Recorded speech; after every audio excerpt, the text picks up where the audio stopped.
Okay, good evening everyone. Welcome to Byju's Exam Prep IAS. This is Sham Kakud here. Now, before I start the discussion, if there is no issue with the sound, please give me a thumbs up. Please do let me know that I'm audible to you so that we can start with the discussion for the day. Done. Let's start. So, welcome to the webinar dated 24th August 2023. In this webinar, we are going to cover important current affairs topics, basically from Indian economy, GS paper 3. We will target the current affairs and most importantly, the current affairs topics. Now, before we start the discussion, right, a very important announcement as usual. We are conducting MTS for the current year, that is the MTS 2023 mains test series, wherein 15 tests totally are there, 10 are modular tests, individual subjects are there, and 5 are full length tests. Please do attend. Right, last couple of more tests are left out. Please do attend if you are yet to start attending the test. Now, with this caveat, let me start. What are the topics I'm going to cover? What are the topics I'm going to cover? First one, we'll have a discussion regarding Fitch downgrading the US economy. Fitch downgrading US economy and what is the impact, how it is connected to India. Let's try and understand. Second one, a small concept, but nevertheless important concept, Corporate Debt Market Development Fund, CDMDF. SEBI very recently has announced a new type of a fund called a CDMDF. Let's try and understand what is the importance of that. Third one, India has imposed licensing restrictions over the import of PCs, laptops, etc. What is this importing restriction? Is it good? Is it bad? What is the likely impact of it? Right? What is the issue, etc. Let's try and understand. Next, semiconductor manufacturing in case of India. Very recently, a lot of discussion is happening in the context of semiconductors. Let's try and understand. Okay. Next, one PSES and one drone. This article, this article has appeared in Yojana magazine. Right? It has appeared in Yojana magazine. Let's try and cover this. One more article from Kurukshetra, organic farming. Let's try and understand what is this organic farming, what is the advantage of organic farming, what is the status of organic farming, etc. Let's try and understand it. Now, let me start. The first very important article, very important in the sense a lot of discussion has taken place in the last couple of weeks regarding this. Fitch downgrading US sovereign credit rating. Now, what is this concept? Point number one. What is this idea of a sovereign credit rating? Let's try and understand. What is this idea of a sovereign credit rating? Right, first point.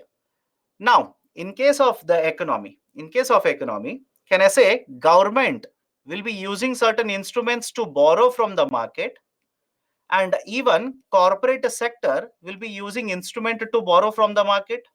All of you okay with this? The government can use instruments. Sir, what is that instrument? For example, bonds. That the government will issue bonds, borrow from the market, and corporate sector will also issue bonds, borrow from the market. In the same way, even individuals such as you and me, we can go to a bank, borrow from the bank. But in the context of individuals, please remember, there is a term called as CIBIL score. In the context of individuals, so there's a term called as CIBIL score. Now, what is a CIBIL? CIBIL basically stands for Credit Information Bureau of India Limited. CIBIL score is given in terms of a number, right? They will give you a CIBIL score of 750, 760, 850, right? Let's say 698, etc. So for individuals to represent credit worthiness, I repeat, for an individual to represent credit worthiness, we provide a CIBIL score. Whereas in the context of a government as well as corporate, in the context of government as well as corporates, we generally have a concept called as credit rating. All of you okay with this? I'll repeat it again. We will also borrow from the market. Companies, governments will also borrow from the market. But for us, that is individuals, they give a number, right? A 3-digit number is given, right? Let's say 473, 600, right? 800, 850. A number is represented, and that is called as a CIBIL score. Whereas in the context of a government as well as the companies, whenever they want to borrow, their instruments, their representative of credit worthiness, it is given in the form of credit rating. Credit rating. Okay. Now, come to the credit rating. What is this idea of a credit rating? In the context of companies, let's speak in the context of companies. In the context of companies and the government, credit rating represents the ability or the willingness of the borrower to repay the debt. I'll repeat the definition. What is credit rating? It represents the ability or the willingness of the borrower to repay the debt. For example, imagine I've borrowed, I'm a company, I've borrowed, and if I have a credit rating of, let's say, AAA, it simply represents I have got a high willingness, I've got a higher capacity to repay the loan back to the lender. So it represents willingness of the borrower in the market to repay, right? To basically pay off the existing debt. That is the concept of credit rating. That is basically the idea of a credit rating for a company or for the government. Now, what are the agencies which will provide credit rating to you? The three very important global rating agencies. Global means international. The international agencies which will provide credit rating are: one, S&P, right? A Standard and Poor. Second one is a Moody's. Third one is a Fitch. First one is S&P. Second one is Moody's, and the third one is Fitch. S&P stands for Standard and Poor. These three are the international agencies. Why these are called as international agencies? Around 90% of the rating market in the international market, around 90% of the business is controlled by these three rating agencies itself. And next point, whenever these rating agencies provide a credit rating, either they will use only alphabets, or right, they will use a combination of alphabets as well as numbers. For example, please have a look at S&P as well as Fitch. Please start observing the table now.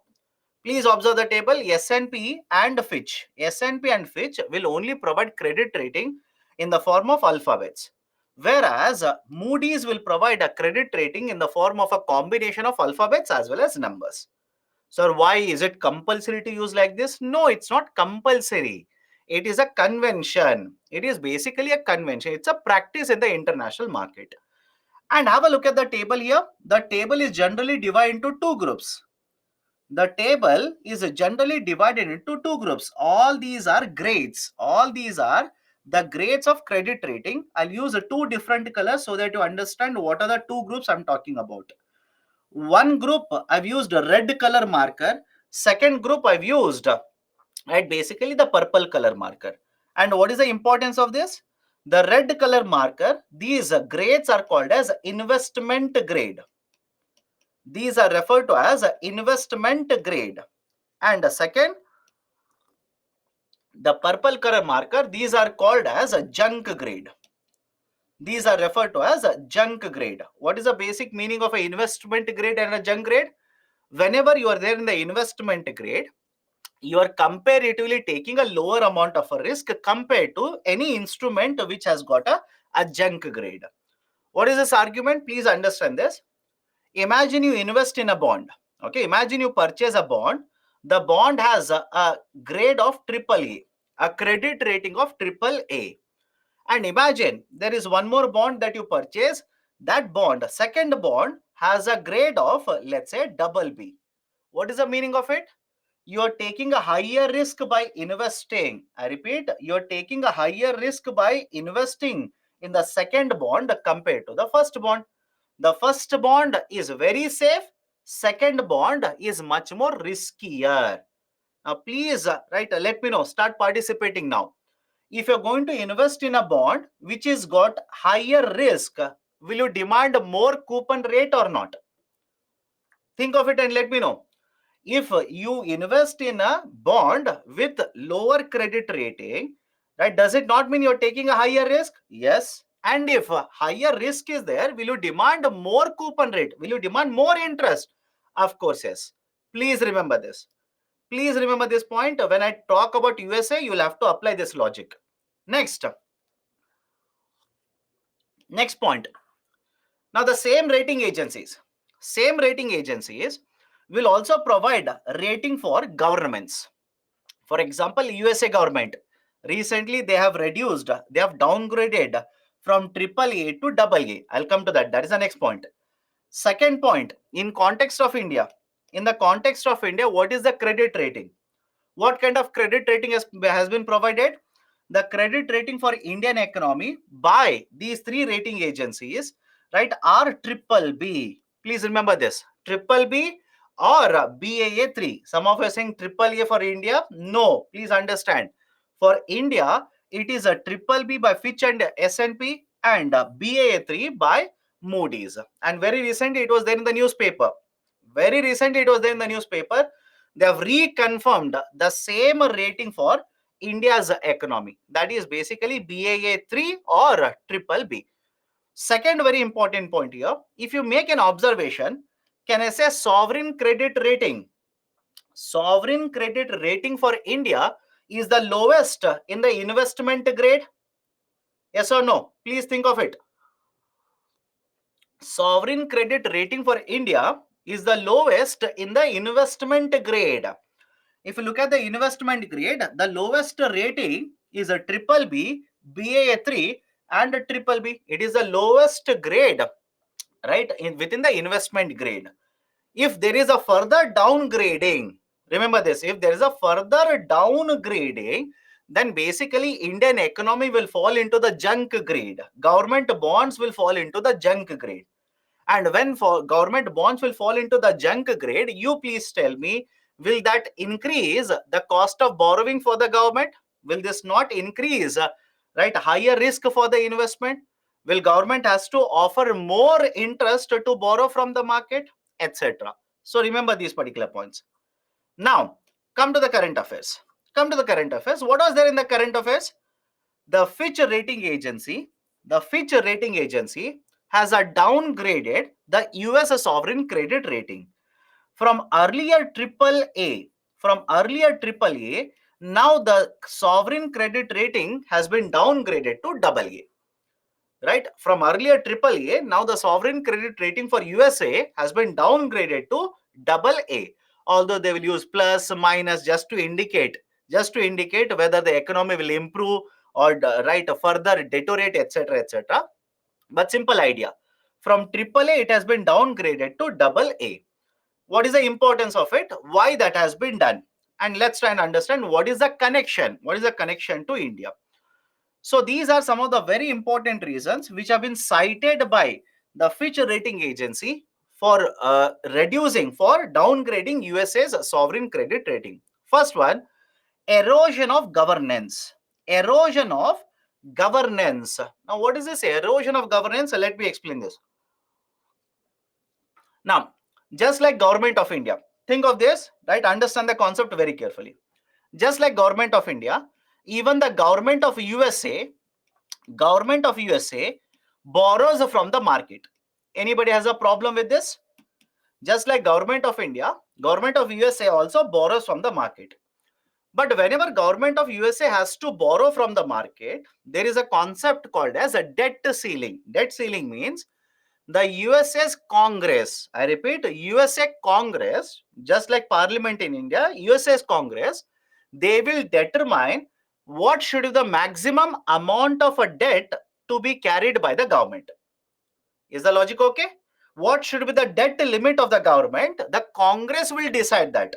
For example, sir, what do you mean by that? Let's imagine the debt limit is fixed at $2 trillion. Just a hypothetical example. Just imagine the debt limit is fixed at 2 trillion, which means the government of USA can have a maximum upper level of a debt at $2 trillion. This is called as a debt ceiling limits. And in recent times, there has been a lot of confrontation between the Congress as well as the government of USA for a very simple reason. The parties, the president of USA is from a different party, that is basically Democratic Party, and the Congress majority is a Republican Party. Again, all these concepts you don't need to understand, but understand the logic behind why the downgrading has happened. So argument is very simple. Government of USA very recently there have been a lot of frictions between the Congress as well as the government, and it is not the first time. In the last couple of years, this is a continuous thing that has been happening. So because of the political argument there, because two different political parties control the White House as well as the Congress there is a erosion in the governance. Last moment generally the background dealings are there, right? There are certain agreements which both the parties arrive and at the last moment they arrive at an agreement where they will increase the debt limit, which basically the Fitch rating says it is leading to erosion, reduction in the governance effectiveness. Second one, the debt of the government has kept on increasing. Have a look at this. The debt of the government was 3.7% in 2022, and for 2023 the debt of the government is expected to hit 6.3%. 6.3%. And I hope you understand, when the debt increases, it simply means in the future lot of repayment liabilities will there on the shoulders of the government. All of you okay with this? If the debt increases, it simply means maybe after 5 years, maybe after 10 years, after 15 years, there will be a lot of burden on the government to repay the debt. And there are two students who are asking, what is a debt? Debt means how much is the money that you will have to pay back. How much is the money that you will have to pay back? That is called as a debt.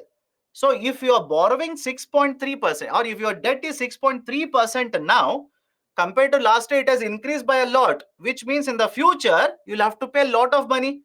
And think of it. If there is a huge repayment liability in the future, will it not have an impact on how much money can be spent on healthcare sector? How much money can be spent on, right, let's say social welfare? How much money can be spent on other initiatives? So there will be a lot of pressure on the finances of the government in the future. That is the reason, right, Fitch says there is a lot of debt on the shoulders of the government. Third one, debt to GDP ratio. Debt to GDP ratio. Debt to GDP ratio was 100% in 2019, jumped to 122% in 2020, 112% in 2023. But have a look at this. By 2025, it is further expected. It is further expected to increase to 118%. Now, what is the importance of debt to GDP ratio? Please think of it. If your debt to GDP ratio increases, debt to GDP ratio is as simple as what is the total debt divided by GDP. Can I say if the debt to GDP ratio increases, it simply means more and more income that is generated in the economy, it will be used for repayment of the liability. All of you okay? Right? More and more income that is generated in the economy now will be used for repayment of the liability. And when the debt to GDP ratio increases, it will also mean that there is a lot of pressure on the finances of the government. For example, just to make you understand the importance of debt to GDP ratio, India's debt to GDP ratio is around 80% now.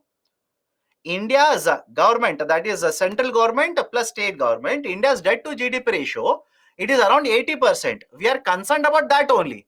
But US's debt to GDP ratio is more than 100%, and it will reach 118% in the coming years by 2025, which means rather than saving money, we are spending more money for repaying the loans.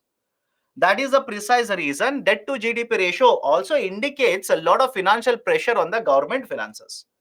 Done? So citing these reasons, the Fitch rating agency has actually downgraded, right, basically the credit rating, sovereign credit rating for USA.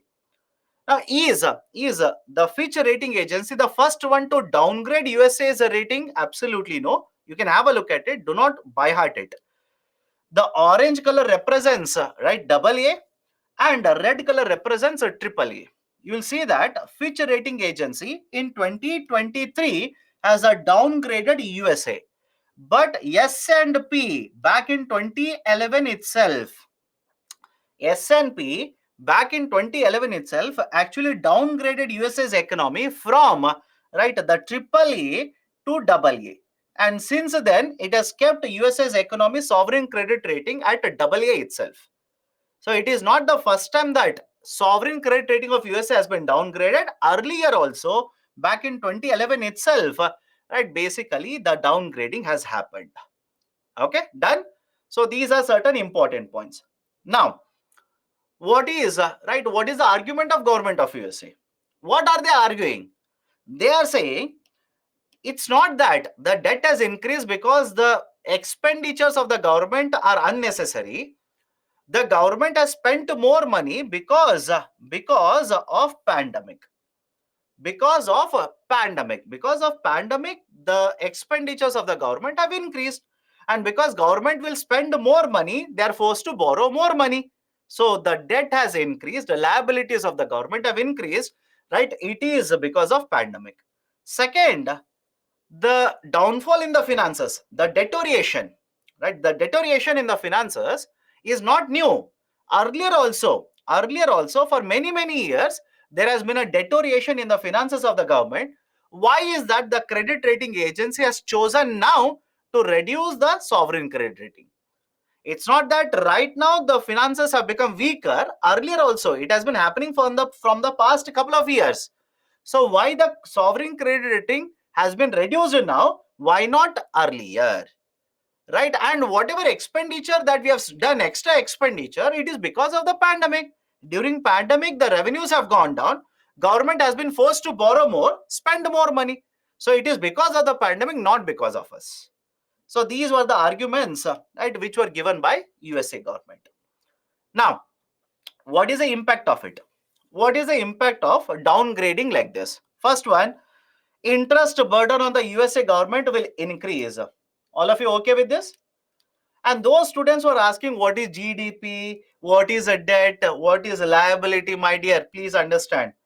If I start discussing what is GDP now, I will take 4 hours to complete GDP. For those for whom the economic classes are not over, please attend economic classes. Right? We cannot start discussing what is GDP, what is a debt. If I start discussing everything, trust me, in classroom we take 5 hours to discuss GDP calculation, GDP method, etc., etc. So we can't do everything here. If it is not over, please attend the sessions. Right? I don't have any issues. Please attend the sessions. Okay. It may increase the interest burden on the USA government. All of you okay with this? If there is a downgrading, of sovereign credit rating, high risky or more risky means they will have to pay more interest. So interest burden on the USA government will increase. Second, a higher interest burden also may put lot of pressure on other expenditures. Because please understand, imagine because of downgrading, I will pay more interest to borrow, right? I will offer more interest rate. Next year, when the budget is made, I will have to make more allocation for interest payment. Will it not have impact on other expenditures? For example, education. For example, healthcare. Of course, yes. Third one, may make it very costlier for even companies in USA to borrow, because it is a sovereign credit rating. The government of USA, it is riskier to give loan to government of USA. Does it not mean it is more riskier to invest in the USA market now compared to 1 month ago? Yes or no? I hope you understand. It is riskier to give loan to government of USA, means it is more riskier to invest in USA economy. So if a USA company will borrow now, I will offer a loan but at a higher rate of interest. So maybe, right, have a look at this. It might even make it more costlier for the USA companies to borrow. It will make it, or it will increase the cost of borrowing. Ratings are very closely followed by international investors. Lot of these international investors keep a track of these ratings. And if there is a downgrading of a rating, these international investors might simply shy away from investing in such a country. Right? They might move their investment into another country because it might become very risky for them to invest in such an economy. And finally, there is a huge impact on India as well, because please understand this. If you are an investor, think of it. If you are an investor, you are giving a loan to government. Now, if you invest in India, imagine you are getting 4% rate of interest. But because of downgrading, if you invest in the USA, you'll get, let's say, 4% rate of interest compared to earlier 3.5%. I'll repeat it again.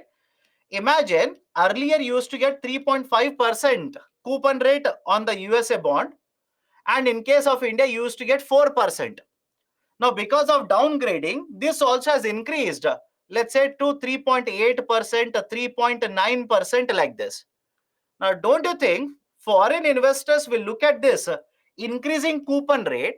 They would prefer to invest in USA because they are getting almost a similar coupon rate by investing in USA.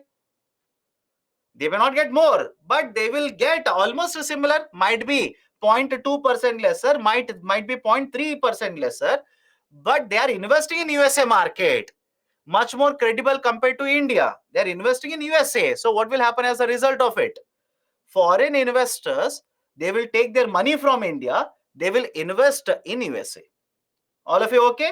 The investment will basically move from India to USA. This is called as capital flight. And has it happened in India? Yes. As a result of a downgrading of a sovereign credit rating, capital flight has actually happened from India to USA. But in the process of capital flight, please think of it. Don't you think it will create volatility in India's stock market? Yes or no? It will create volatility in the India stock market. Investors will sell the shares, right? Start selling the shares. Market price of the shares will fall down, and they will take out the money by selling rupees, convert into dollar, take out to dollars from India. So dollar outflow from India will increase. Stock market will become volatile. Selling of more rupees, rupee will start getting depreciated. Right? This is the impact. This is the impact of this event which is taking place in USA. All of you okay with this? All of you okay? Done? What is the impact? Explain again. I'll repeat it again. If you're going to get a similar coupon rate in USA, if you're going to get similar, not the same, similar, you're a foreign investor. If you're going to get a similar coupon rate in USA, why will you invest in rupees? Right? Rather than this, you will invest in dollars. Compared to rupee, dollar investments are much better for you. So as a result of this, you will sell the shares in Indian market, right? When you sell more, market price of the share will come down. Yes or no? In fact, when this was announced after one day, right? Check it online. When this was announced after one day, the market capitalization, stock market in India took a hit. Stock market went down by 1 to 2%. Right? A lot of investments vaporized, basically eroded in the market. Because let me give you a very basic idea. Imagine you have purchased a share of a company, you paid 100 rupee. Imagine you purchased a share of one company by paying 100 rupee. Now this has happened. Lot of investors sold the shares of the company. Now this market price of the share, do you think it will remain 100? No, it will come down to 90 rupees. It will come down to 86 rupees. So within a matter of 24 hours, your investment value has come down from 100 rupees to 90 rupees. That has actually happened. More than 2 trillion rupees worth of investments eroded in the market just because of downgrading of US's economy. So foreign investors will sell the shares, take the money, convert that into dollar, take out the dollar to USA and invest in the USA. Okay, done. So these are certain impacts of US sovereign credit rating downgrade. Now, what is the question I've given here? All of this, right? Think of this. All of this is possible because of globalization, right? All of you okay with this? Right? Foreign investors coming into India, Indian investments, right? Going to USA, right? In foreign companies, or let's say USA companies borrowing from, right? Foreign economies, foreign investors, right? Investing in USA. All of this is possible because of globalization. Look at the question I've given. Globalization is a double-edged sword. Elaborate on this. Globalization is a double-edged sword. Elaborate the statement. You'll have to tell what is globalization, right? What is the advantage of globalization? What are the concerns regarding globalization? And to make your answer much more effective, take the current affairs. Prove that because of globalization, stock market took a hit in India. Because of globalization, rupee depreciated. Because of globalization, right? Investors, investors amount has been affected, etc. Just to prove that yes, problem is there with globalization. Done? Okay. Let me go to the second article. Corporate Debt Market Development Fund, CDMDF. Corporate Debt Market Development Fund. Now, what do you mean by Corporate Debt Market Development Fund? Let me explain this. Listen to me very carefully. Now, all of you heard of mutual funds? Please tell me, all of you have heard of mutual funds, right? Mutual funds sahi hai. What do you mean by mutual funds? Mutual funds are investment vehicles. It is a type of investment that is available for all of us in the market where there is pooling of investment. What do you mean by pooling of investment? Investors will give the money to the mutual fund company. The mutual fund company will use the money to invest in either the stock market or in the debt market. Very simple idea. Is it okay? I'll repeat the statement. What do you mean by mutual funds? Mutual funds are type of investment opportunity, investment vehicle, wherein the money will be collected from investors and that money will be invested in the stock market or in the bond market. Okay. Now, look at this very carefully. Imagine you will purchase a mutual fund unit. That is an instrument. You will give 100 rupee to the mutual fund company and you will purchase a mutual fund unit.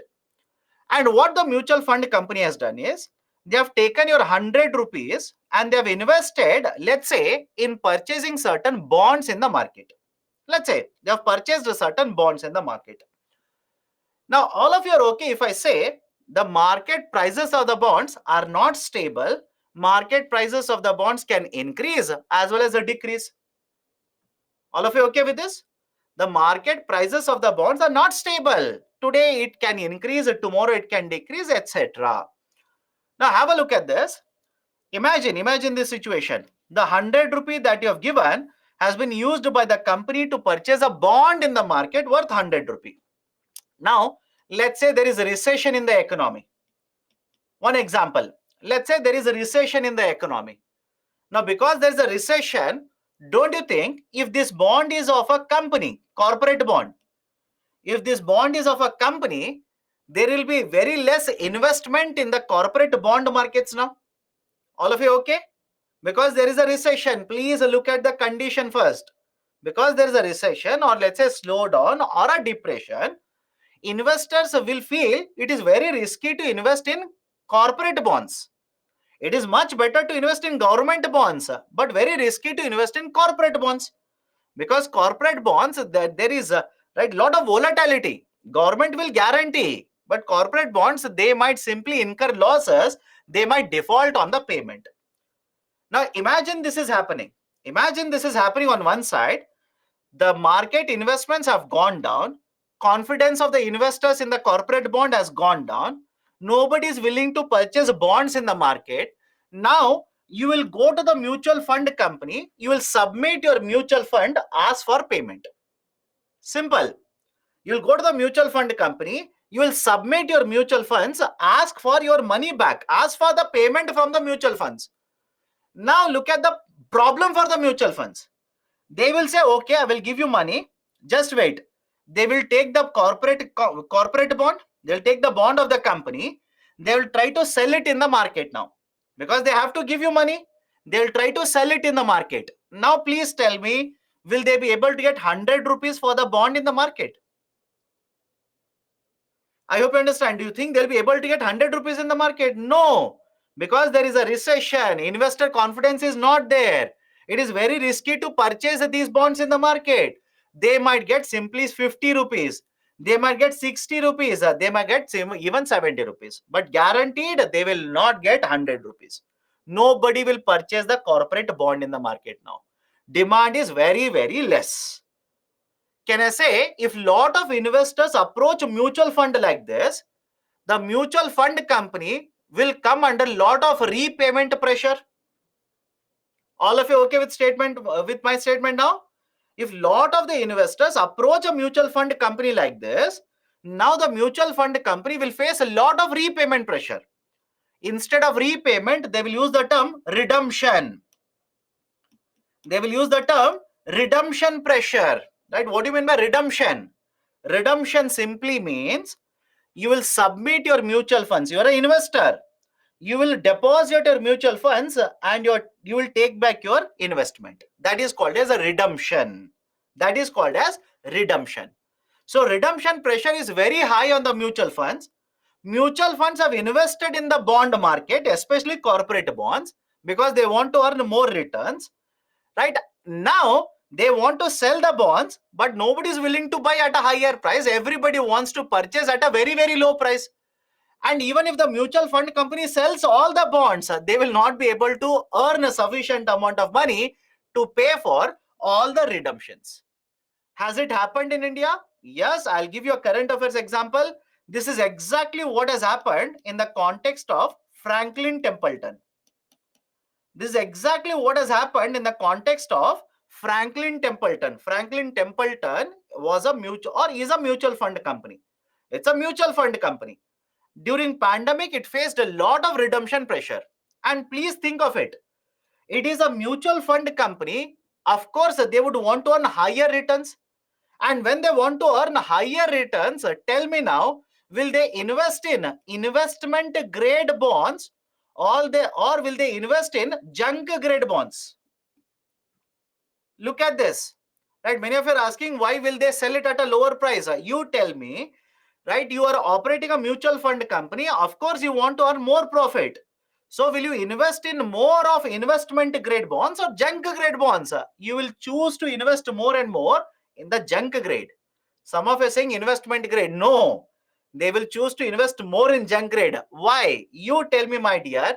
Where do you think, as a mutual fund company, you will earn more interest? You tell me, as a mutual fund company, where will you earn more interest? Will you earn more interest in investment grade or a junk grade? You will earn more in junk grade. And think of it, if it is a junk grade, don't you think it is already risky instrument? All of you okay? If it is a junk grade, is it not always a risky instrument? And in addition to this, add a point of recession, add a point of slowdown. Now add both of the points and tell me, if you want to sell the bond at 100 rupees in the market, will there be investor queuing up to purchase at 100 rupee? Nobody will purchase. Nobody will purchase because it is already risky, and upon that there is a pandemic in the market. There is a slowdown in the market. There is a recession in the economy. Right? That is a precise reason investors will not purchase at 100. They will purchase at a much, much lower price. Now, as a result of this, can there be a situation where mutual fund company will run out of money to repay for redemption? Think of it. As a result of this, can mutual fund company simply run out of money to repay the redemption? Of course, yes. Right. That is the reason now, right, the SEBI has introduced a new system called as corporate debt market development fund. Look at the first point, corporate debt. Look at the first point, corporate debt. Right. What is this corporate debt market development fund? Simple points. All the mutual fund companies, all the mutual fund companies will have to make certain payment, to this corporate debt mutual development fund. Anybody has a problem with point number one? Listen to me very carefully. All the mutual fund companies which are operating debt mutual funds will have to make certain payment to corporate debt market development fund. Sir, how much? They will have to pay 0.25% of total assets that they have. They will have to pay 0.25%. They will say 25 basis points, 0.25% of assets that they are having. For example, imagine a mutual fund company has 100 crore worth of, right, let's say bonds. 100 crore worth of, right, these debt bonds or debt instrument. Then 0.25% of 100 crore, they will have to contribute to CDMDF. Is the logic okay? Is the second point okay with all of you? Now, what is the role of CDMDF? What is the role of this? CDMDF says, imagine there is a recession in the economy. Imagine there is a recession. Now your concern is that you are not able to sell your debt instruments in the market. And even if you want to sell your debt instruments in the market, you will not be able to get good value, fair market value, because the market will not purchase it at fair value. They will purchase it at much lower value, which means you will not have sufficient money to repay for your redemption. In such cases, what you can do is, you can bring these bonds to me. I repeat, CDMDF says to the mutual fund companies, you can bring these corporate bonds to me and you can sell the bonds to me. All of you okay with this? I'll repeat it again. Here is a mutual fund company. If the market is experiencing dislocation, there's a term called as a dislocation, market dislocation. For example, recession. During recession, they will not give a fair market value for these bonds. So what that CDMDF says is, if there is a market stress, there's a stress in the market, do not sell it in the market. You will not get good value for it. You can come to me. You can bring these the bonds, debt instruments to me. I will purchase it. I will purchase it. And please understand, many of you are asking, sir, on what basis they will purchase? There's a concept called as a fair market value. What is this fair market value? Fair market value, I'll give you one example. The CDMDF says, what is the average price of this bond in the last 30 days? What is the average price of this bond in the last 30 days? Not the current price. Current price will always be lower because, let's say, there is a recession. But before recession started, don't you think market prices of the bonds will be, right, fair? So what is the fair market value, right? For certain number of days, I'll take the average of that. So that is the reason CDMDF says, bring the bonds to me. I will give you money. How much money? Please understand, whatever is the fair market value of the bonds, that will be given. 90% of this fair market value will be given in cash. 90% of this bond value will be given in cash. And remaining 10% will be given in the form of CDMDF units. Is the logic okay? 90% of the fair market value, I'll give it in the cash, and remaining 10% I will give you, just like mutual fund units, I will give you the units of CDMDF. And the CDMDF says, the bonds that you have given to me, corporate bonds, the bonds that you have given to me, if the company doesn't repay the money to me, because right now who is the owner? Once the mutual fund company will sell the corporate bond to the CDMDF, CDMDF is the owner. If the company which has issued the bond, if they do not repay the money, then this 10% I will simply write it off. I will not give you the 10% returns. Is the logic okay? Can we go forward? Right, again I'll repeat it. Right, those who have not studied mutual funds, study mutual funds first. Learn mutual funds first. I'll repeat it again. CDMDF says, point number one, whatever is the asset of mutual fund companies, 0.25% of the assets they will have to contribute. It is compulsory, not optional. Now, because you have given money to CDMDF, in the future, if there is certain issue in the corporate bond market and corporate bond market is under stress, you are not able to sell it at a right price. The bonds, you are not able to sell it at the right price in the market, then come to me. In the stress, come to me. I will purchase those bonds from you. Right? I will purchase those bonds from you. And please understand how much they can sell it to CDMDF. Imagine, I'll take a simple number here. This mutual fund company, 0.25% it has contributed, and that turns out to be 10 crore rupees. Just let's say hypothetically, that turns out to be 10 crore rupees. So 10 crore rupee contribution has been done by the mutual fund company to CDMDF. Now during the times of stress, 10 times this amount, the corporate bonds worth 10 times this amount, they can sell to CDMDF. All of you okay? If they have contributed 10 crore, then 10 into 10, 100 crore worth of corporate bonds, they can sell it to CDMDF during the period of stress.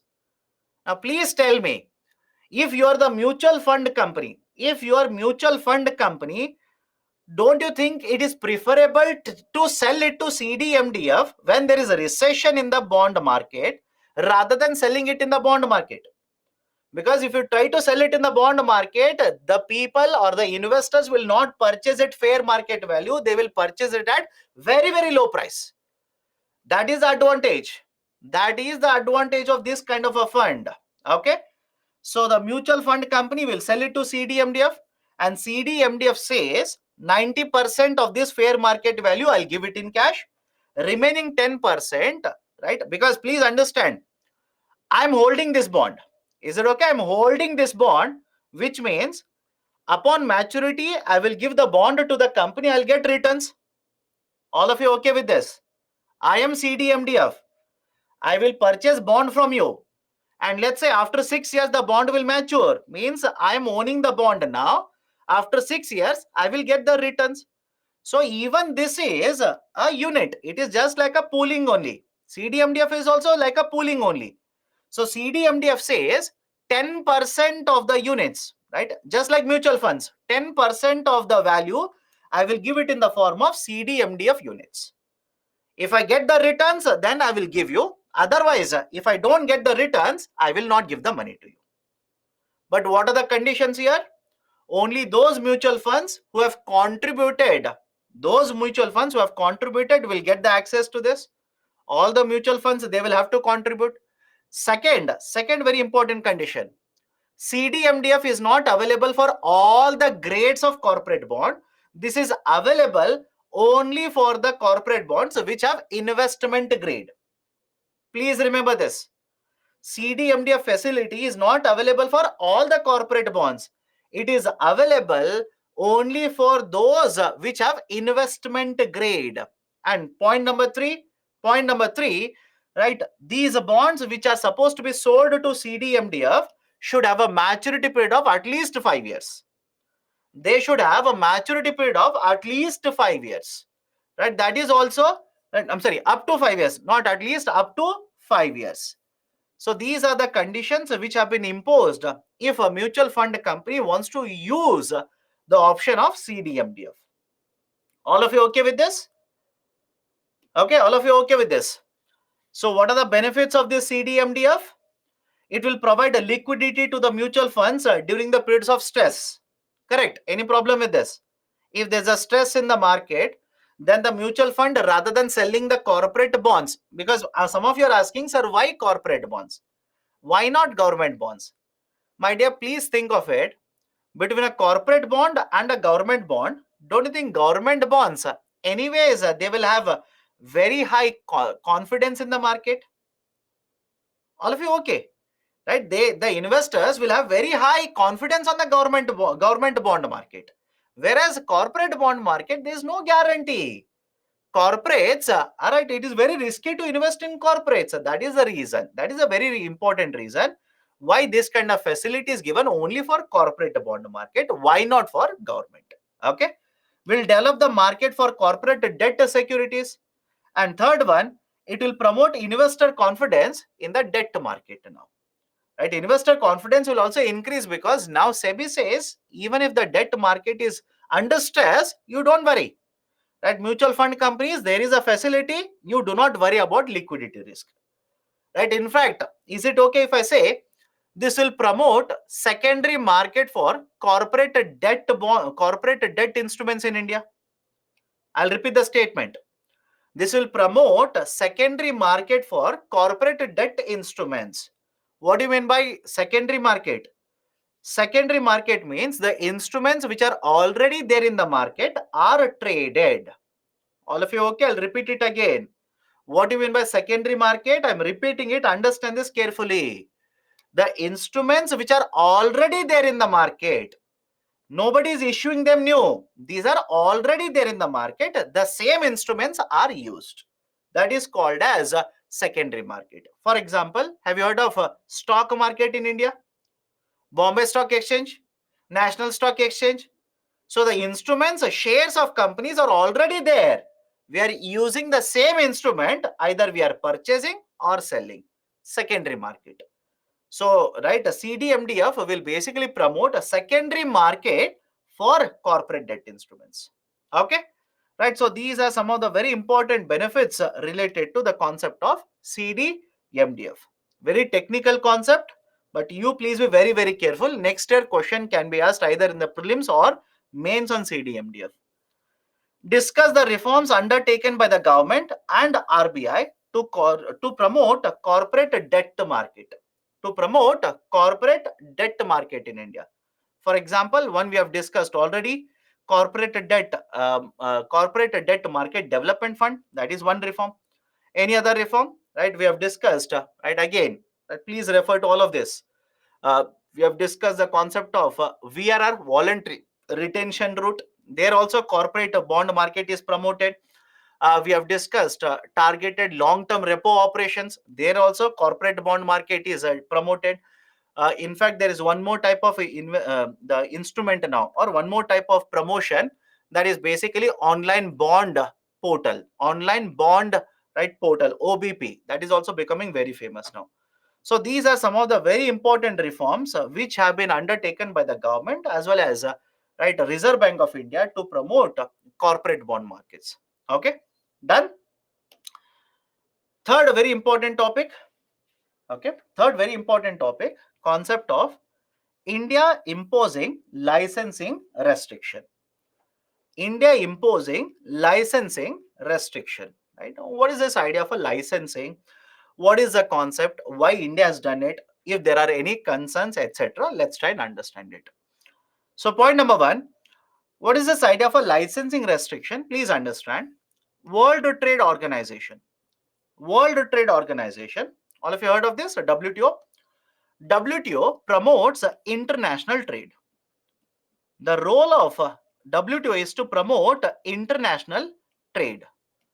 International trade has to be promoted. That is trade between India and USA, India and UK, respective countries. Trade has to be promoted. That is the role of WTO. And one way to promote this international trade is to reduce trade barriers. One way we can promote right the international trade is to reduce and eliminate trade barriers. Now, what is this concept of a trade barrier? Trade barrier simply means restrictions which are imposed by the governments, which will reduce the trade between countries. I'll give you example. Right, example is licensing only. Right, best example, or else I'll give you more examples. Don't worry. Trade barrier means what? Any kind of a restriction that will disrupt, that will reduce the trade between countries. For example, think of it. Right, I'll take current affairs. Government of India couple of days ago has imposed a 40% export duties on rice exports. Is it correct? Think and do let me know. Government of India couple of days ago has announced 40% export duties on rice exports. Yes or no? Right, rice exports? No, rice exports are banned now. 40% export duty on onion, right, or onion. 40%. Rice has been banned. We are not allowing rice exports for the last 1 year. Sugar exports are banned. We are not allowing sugar exports now. Wheat exports are banned. Only for few of the countries we are exporting wheat now. But very recently, Government of India, in order to control the exports of onion from India, has imposed a 40% export duty. Now, please think of it. If government will collect 40% tax for every 1 kg of onion export that you do, right? Don't you think that will make exports much more costlier? Yes or no? That will make exports much more costlier. So automatically exports to the international market will come down. So can I say this is nothing but a trade barrier? Correct? This is nothing but a trade barrier. So having more and more taxes is a trade barrier. Second example, licensing requirement. Second one is a licensing requirement. What do you mean by licensing requirement? Please remember this. Post 1991 reforms. 1991 is very, very famous because we started implementing LPG reforms. Post 1991 reforms, Government of India had announced that For imports as well as exports, licensing requirements will be removed. Right? Very few of them, we will keep it under licensing requirement. We are going to remove this kind of licensing requirement. Now, what do you mean by licensing here? You are allowed to import, but before you import it, you'll have to take a license from the government authority.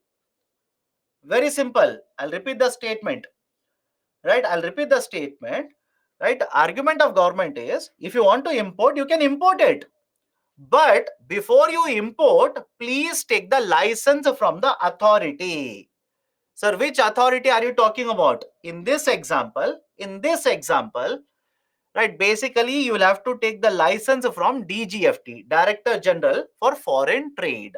DGFT, approach DGFT, take the license from them, then you will be allowed to import the product. Now, is it the first time that the government is imposing licensing restriction on import like this? Absolutely no. Absolutely no. Do not be misled.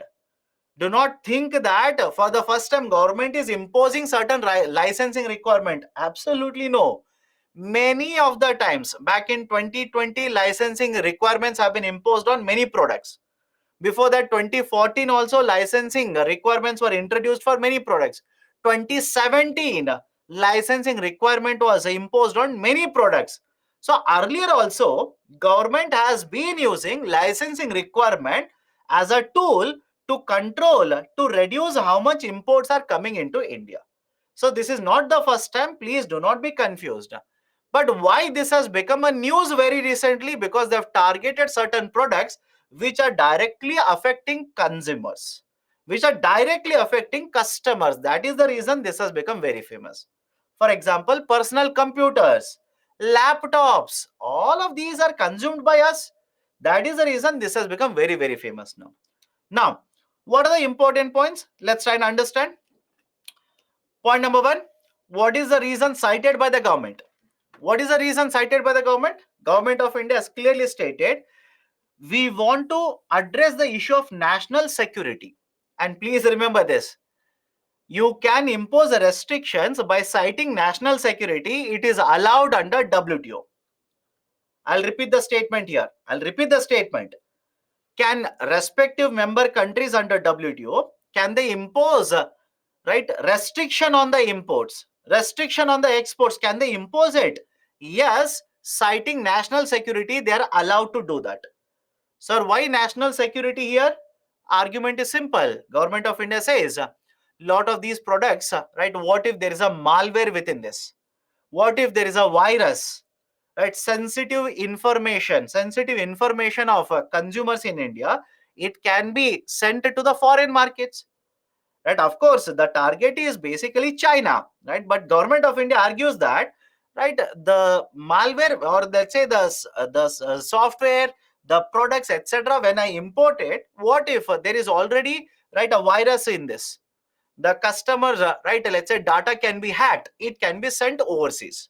So government of India simply stated data security, national security as a reason. And remember this, under WTO, you can impose restrictions citing national security. You can impose a citing national security. It is allowed. It is perfectly allowed. Okay. Now, but in reality, the target is simply China, right? But government of India cannot say that. I hope you understand my point. You also don't write it. Please do not write it in your mains answer. Do not say, right, although government of India has cited national security, but the actual target of these initiatives is China, etc., etc. Don't write it. You should not openly say that, because please remember, under WTO, you cannot target one country. Is the logic okay? Does it make sense to you? You cannot target one country and say, I'm going to implement this reform, right, to attack imports from you. I want to reduce imports from you. That's the reason I'm imposing this restriction. You cannot say that. And that's the reason government, mind you, what experts say, what newspapers say, that is different. What government says, government simply says national security. Right, you also don't say we want to target China in the answer, the main answer that you are writing. Well, what is the outcome as a result of these licensing requirements? What is the outcome? First one, imports automatically will come down. All of you will agree with me? Imports automatically will come down, right, into India. For example, right, just a set of data, certain factual information. Share of, right, let's say how much percentage of the total, right, PCs and laptops we imported from China. Please have a look at the data. Right, consistently more than 3/4 of the value of PCs as well as laptops we are importing from, right, China itself. And the value of laptops or PCs, how much value of imports we are doing into India annually, on an average around $8 billion worth of laptops and PCs we import, and more than 3/4 of it, more than 3/4 means, can I simply round off and say more than $6 billion? So more than $6 billion on an average are imported from China. Right, so 65% of the share of laptops and PCs which are consumed in India are imported. 30 to 35%, that is a share of IT hardware products that are manufactured in India. Rest of, right, these are imported into India. And right, more importantly, most of these are imported into India from China itself. So point number one, with the licensing requirements, imports automatically will come down. Imports automatically will be affected. Second, if imports will come down, please do let me know. Will the trade deficit also be, right, improved, or will trade deficit will also come down because of this? Yes or no? Will the trade deficit come down because of this reform? Of course, yes. If imports will come down, trade deficit automatically will start coming down. Third, as a result of this, we can expect, right, promotion of more and more investment and production in the domestic market. Now, there are two students who are asking, what is a trade deficit? My dear, trade deficit simply means what is the value of exports, right, and what is the value of imports. If the value of exports is smaller than imports, very simple. If the value of exports is smaller than value of imports, meaning what?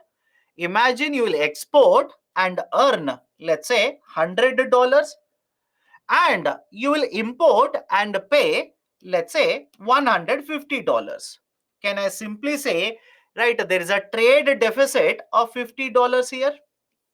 Right, all of you okay with this? Those students who are asking, sir, what is this trade deficit?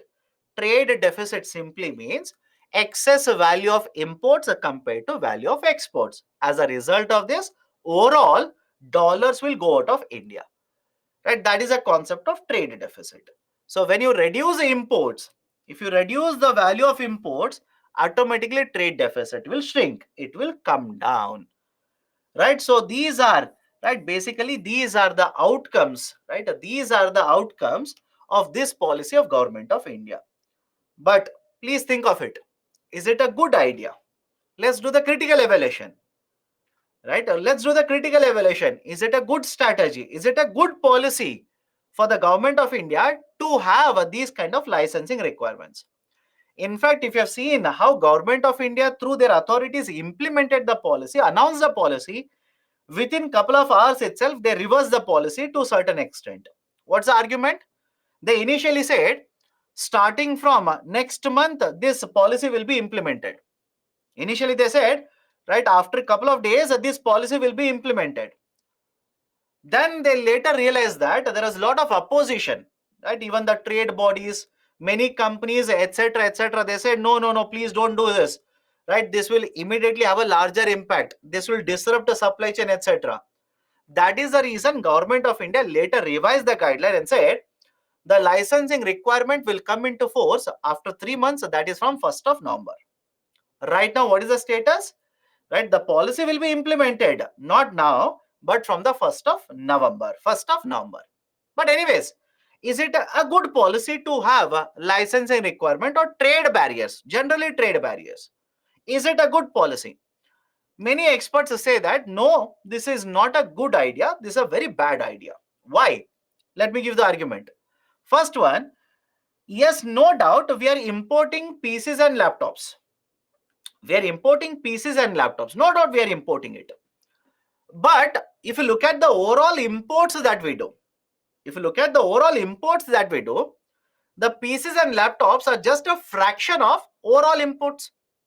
Sir, what do you mean by that? Some minutes ago, I said on an average, the value of PCs and laptops was how much? Around $8 billion annual imports. But if you look at what is the value of total imports into India, the goods and services, it is right much higher than this. It runs into $600 billion, $700 billion. All of you okay with this? That the overall imports runs into 600 $700 billion, right? More than that many of the years. Out of that, hardly around $8 billion we are importing. Now you are trying to reduce even that, so it will not have a larger impact in terms of a reducing of trade deficit, right? So that is point number one. Second one, government of India over a period of time has been talking that India is open for business. India will promote global trade, right? International market or other countries are looking at India, right, as a global leader, etc., etc. But when it comes to having these kind of protectionist policies, this is called as protectionist policy. So when it comes to having this kind of a protectionist policy, even government of India is following the footsteps of other countries. And mind you, it's not just that India is doing this. USA has done the same thing. USA has used different policies, but European Union has done the same thing.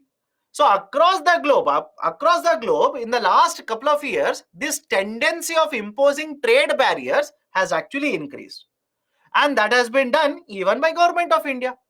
So the image of government of India, or image of India for that matter, rather than saying government of India, image of India as a global trading partner, as a global leader to promote a trade, that image will be affected by such policies. Third one is government actually returning to licensing Raj, right? License Raj. What is this idea of a license Raj? Earlier, government implemented an industrial policy of 1956, very famous. Back in 1956, government of India implement policies, industrial policy. There was one more industrial policy in 1973, one more industrial policy in 1980. And what was observed, what was generally the observation in earlier industrial policies was that lot of licensing requirements were implemented. Lot of licensing requirements were implemented. And again, I'm not saying that this is going to happen. I'm just saying what is the concern raised by the experts. What is the problem with the licensing requirement? Imagine you want to import a PC, now you'll have to apply for a license. Any guarantee within what time period you will get a license? Any guarantee that there will be no corruption in the system? Any guarantee the government, or let's say the government officials, will not play favoritism there? They will give the license much sooner to a bigger company at a very delayed rate to a smaller importer like you and me. So don't you think certain concerns are very much valid regarding the concept of licensing regime? And this actually happened earlier. This happened earlier. Before 1991, lot of licensing requirements were there. As a result of this, process was not at all transparent. Lot of time was consumed to get licenses. Lot of corruption used to take place. Now the concern that has been raised by experts is government of India actually returning to that particular stage of licensing requirement? Is it again a licensing Raj all over again? Right? Are we going back before 1991 now? Right? That is the argument. It might be indicating that government schemes are not performing very well. Sir, what do you mean by this? Have you heard of PLI initiative? Production linked incentive, PLI initiatives. Under PLI, electronics is covered. Under PLI, laptops is covered. If PLI had produced right results in India, again I'm talking about laptops, PCs here. If PLI had actually produced results, yielded results, then the production in the domestic market could already have been higher. If production in the domestic market for these products is already higher, what is the need to ban imports or put a licensing requirement on imports? I hope you understand the argument here, right? And some of you are asking, what is PLI? PLI stands for Production Linked Incentive. Under Production Linked Incentive, government will provide a certain incentives if you produce more and sell more. Very simple. If you produce, invest, produce and sell more, government will provide certain incentives to you. Right? That is a concept of PLI. So does it mean PLI is not working very well? So let me create a situation wherein foreign laptops will not come into India. Now there is no option but to produce laptops in India. Does it indicate that? That is one more concern. Next one, it may attract complaints from other member countries. Other member countries under WTO might look into this policy and say, we will not accept this policy, right? We will go to WTO. In fact, I don't know how many of you have read this in the newspaper. Have you heard to the speeches of the former president of USA, Mr. Donald Trump? Right, day for yesterday, in one of the speeches, Mr. Donald Trump, former president, and he is about to contest next year elections. He said India is a tariff king. Again, he targeted India. He said India is a tariff king. They are imposing more and more taxes to our products. If I'm elected president again in 2024, I will impose the taxes on India's products. Reciprocal taxation. He said India is a tariff king. They are targeting our products. They are imposing more taxes on our products. If I'm elected president again in 2024, I will impose reciprocal taxes on Indian products. So again, you'll have to wait and see whether that is going to happen or not. Okay. Next, the process, timing required, right, etc. for issuing license. There is no clarity regarding this. That is a precise reason why many of the experts are saying having a licensing requirement is not a good strategy. It is a kind of a regressive strategy. And moreover, the viewpoint of many of the experts is that if you want to promote growth in the economy, if you want to promote competition in the economy, you should reduce and eliminate barriers, not impose more barriers. I'll repeat the statement here. Right, the viewpoint of the experts, right, many experts by the way, right, their argument is you want to promote competitiveness, then open up the economy, allow more and more investments to come, allow more products to come. If Indian companies or the companies which are present in India, if they are efficient, they'll be able to promote their sales. Otherwise, they'll perish in the competition. I hope you understand, right? So that is the argument. Open up the economy, promote competition through this. Don't impose barriers and try to protect domestic market. Is it okay? Right. So this is another viewpoint. Again, please understand, I'm trying to give you multiple viewpoints. You might be in the favor of the policy or against the policy. That is immaterial. UPSC is least bothered about it. UPSC will ask a question. Do you know the answer to that? And more the arguments you have, valid arguments by the way, more value your answer will have in the UPSC and more marks you'll be able to score. Okay. So the question that is associated with this article is critically evaluate the decision of the government to impose restrictions over imports of laptops, PCs, etc. Critically evaluate. I'm not asking you to discuss. I'm saying critically evaluate. Then you'll have to say what is the reason that has been cited, what are the benefits of this, what are the concerns related to this, right? Give both the sides of the argument. Do not provide a single-sided argument. Okay, next. Semiconductor manufacturing in India. Semiconductor manufacturing in India. Now, what is this a semiconductor? Point number one. What is a semiconductor? Semiconductors are nothing but materials which will conduct electricity only under certain conditions. I'm giving you a simplest definition. What are semiconductors? Semiconductors are nothing but materials, right, which will conduct only under certain circumstances, under certain conditions. right? And not in all the conditions, only under certain conditions, they will conduct electricity. Hence, look at the name there. Hence, the name is semiconductors, right? This is a basic definition of semiconductors. And very recently, Government of India has been saying, we want to promote a manufacturing of semiconductors in the domestic market. Understand this very carefully. Government of India is saying we want to promote a manufacturing of semiconductors in the domestic market. Now, if you want to understand what is the importance of semiconductors, all of you heard of chips, not potato chips. I'm not talking about potato chips. All of you heard of chips, right, which are used in the manufacturing of mobile phones, in the manufacturing of TVs, in the manufacturing of right, smart electronic products now, in the manufacturing of cars now. So I hope you understand, right? The chips or semiconductors are used in a very lot of, or a great number of products in the domestic market, not only in domestic market, even in the international market. But in case of India, please understand what is the situation. In case of India, even though this has been tried out earlier, many state governments have tried it out. Even today, whatever is the demand for these chips in India, we do not have chip manufacturers in India. We end up importing all the demand into the Indian market. Whatever is the demand, we end up importing all of these demanded chips into the domestic market. Right? Why? We do not have a domestic manufacturing facilities.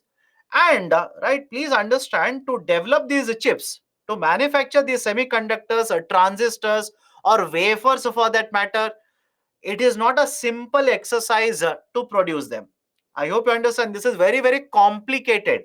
It's a very complex technology. Lot of investment requirement is there. Earlier governments have tried it, right? They have not been able to do that. State governments have tried it. For example, Andhra Pradesh tried it a decade ago to attract a foreign investor, not successful, right? Even today, if you talk about semiconductors, it's over 1 year that Government of India has been promoting manufacturing of semiconductors in India. Even today, we are finding it very difficult to attract investments, right?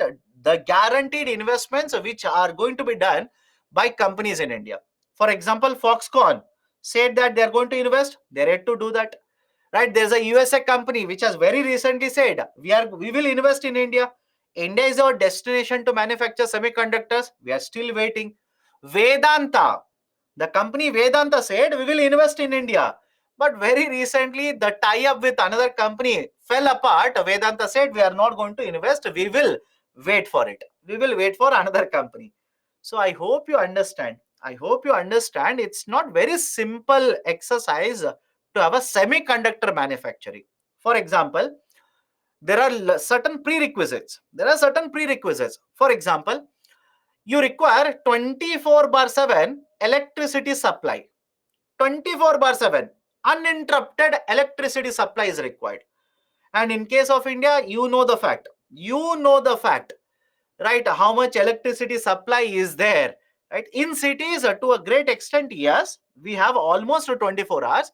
But throughout India, even today, we do not have 24 bar 7 electricity supply. And apart from this, we also require very high purified water for this. That is one more very important requirement, right? The purified water, very high purified water is actually required for the production of semiconductors. That is also a concern in India. So I hope you understand, it is not easy to promote semiconductor manufacturing.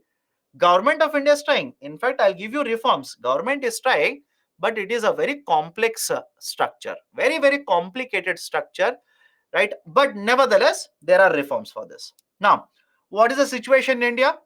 India does not have high value chip manufacturing units in India. And as a result of this, whatever is the demand for these chips, we end up importing into India. The demand for the products where these chips are actually used, the demand is actually increasing. And in the coming days, it is further expected to increase. For example, let me show it to you. I'll go back to previous slide. Don't worry. Sir, where are these semiconductors or chips actually used? Have a look at this. Right, in the communications, PCs or computers, industrial usage, consumer products are there, automotive products are there. Even the government will purchase a lot of these chips, semiconductors. Sir, why will government require? Defense sector. Very simple example. Defense sector. Right, I hope you know, you must have seen in various movies, right, whenever they're talking about missiles, whenever they're talking about rockets, they will simply talk about access to chips, access to semiconductors, etc. So a lot of defense sector actually runs on the technology that is idea of a chip itself. So a lot of sectors, again, right, hundreds of uses you can provide, hundreds of uses, right? Chips, semiconductors are very, very famous. Best example is Chandrayaan 3. Right, yesterday I'm pretty sure most of you have seen that Chandrayaan 3, right? Don't you think in space sector we require chips or semiconductors? Of course yes, of course yes. So the demand is already high and further going down, right? In many years the demand will further increase. That is one more very important point.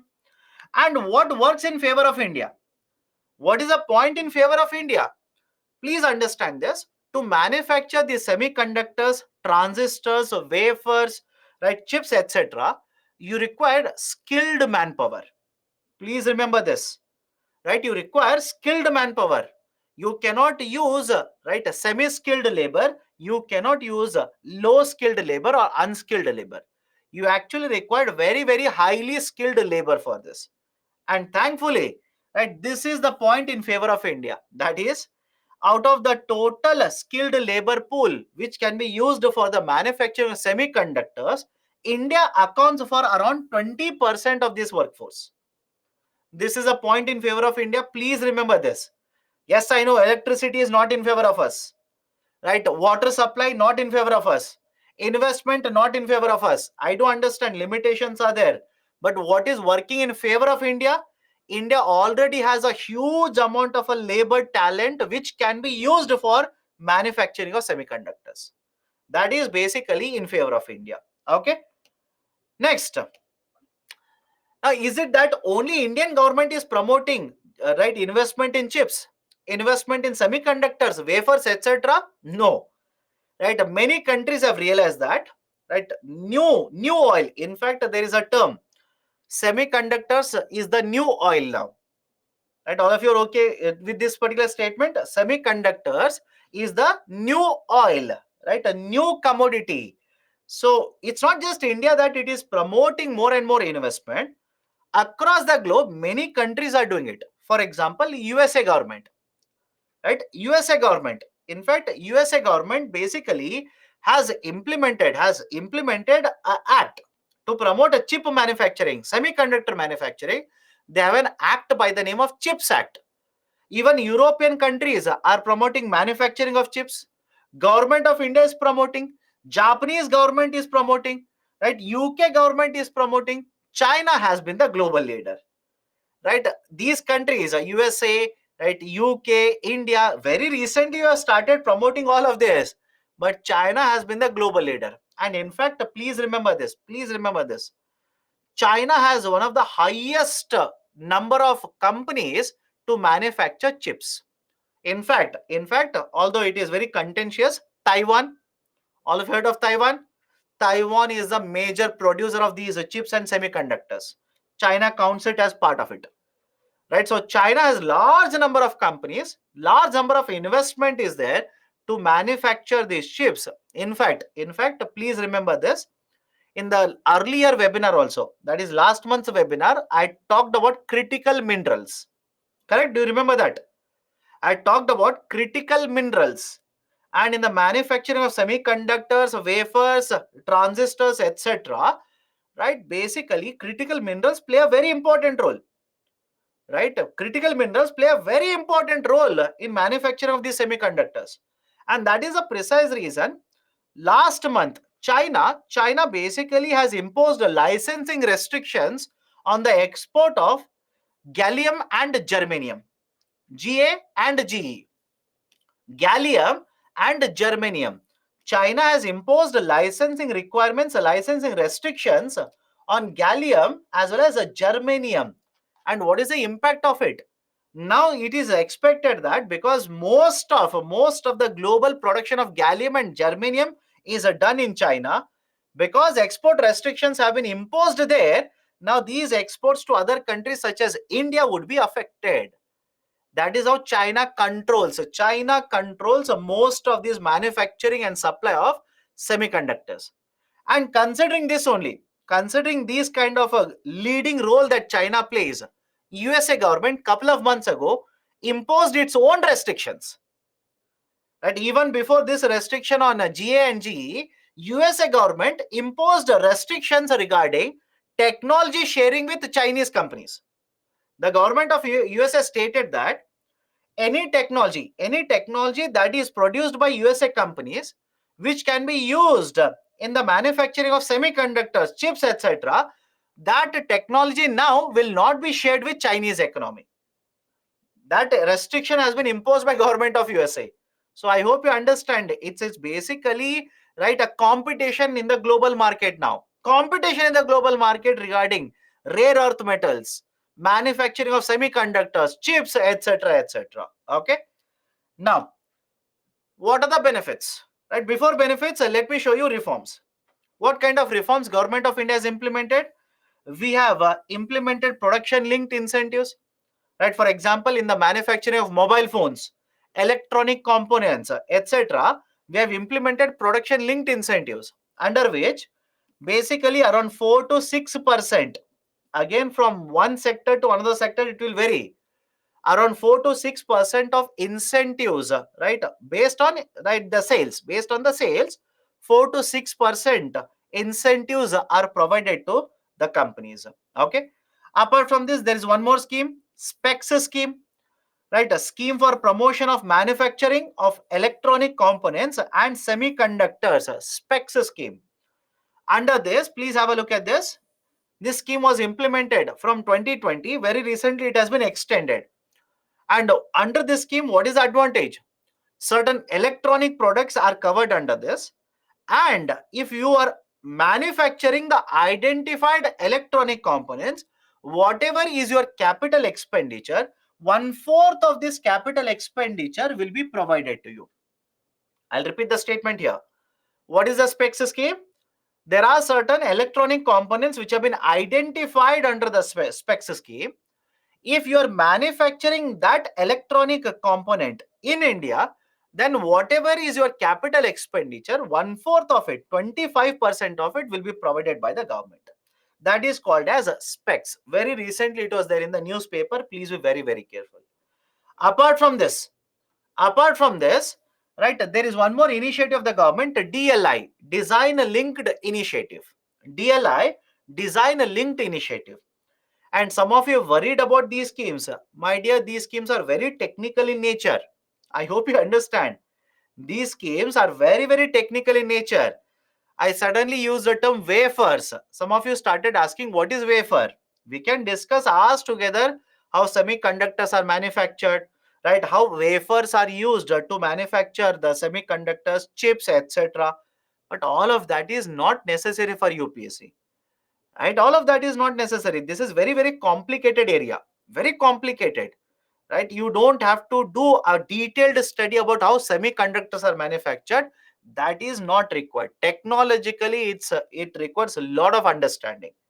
Is it okay?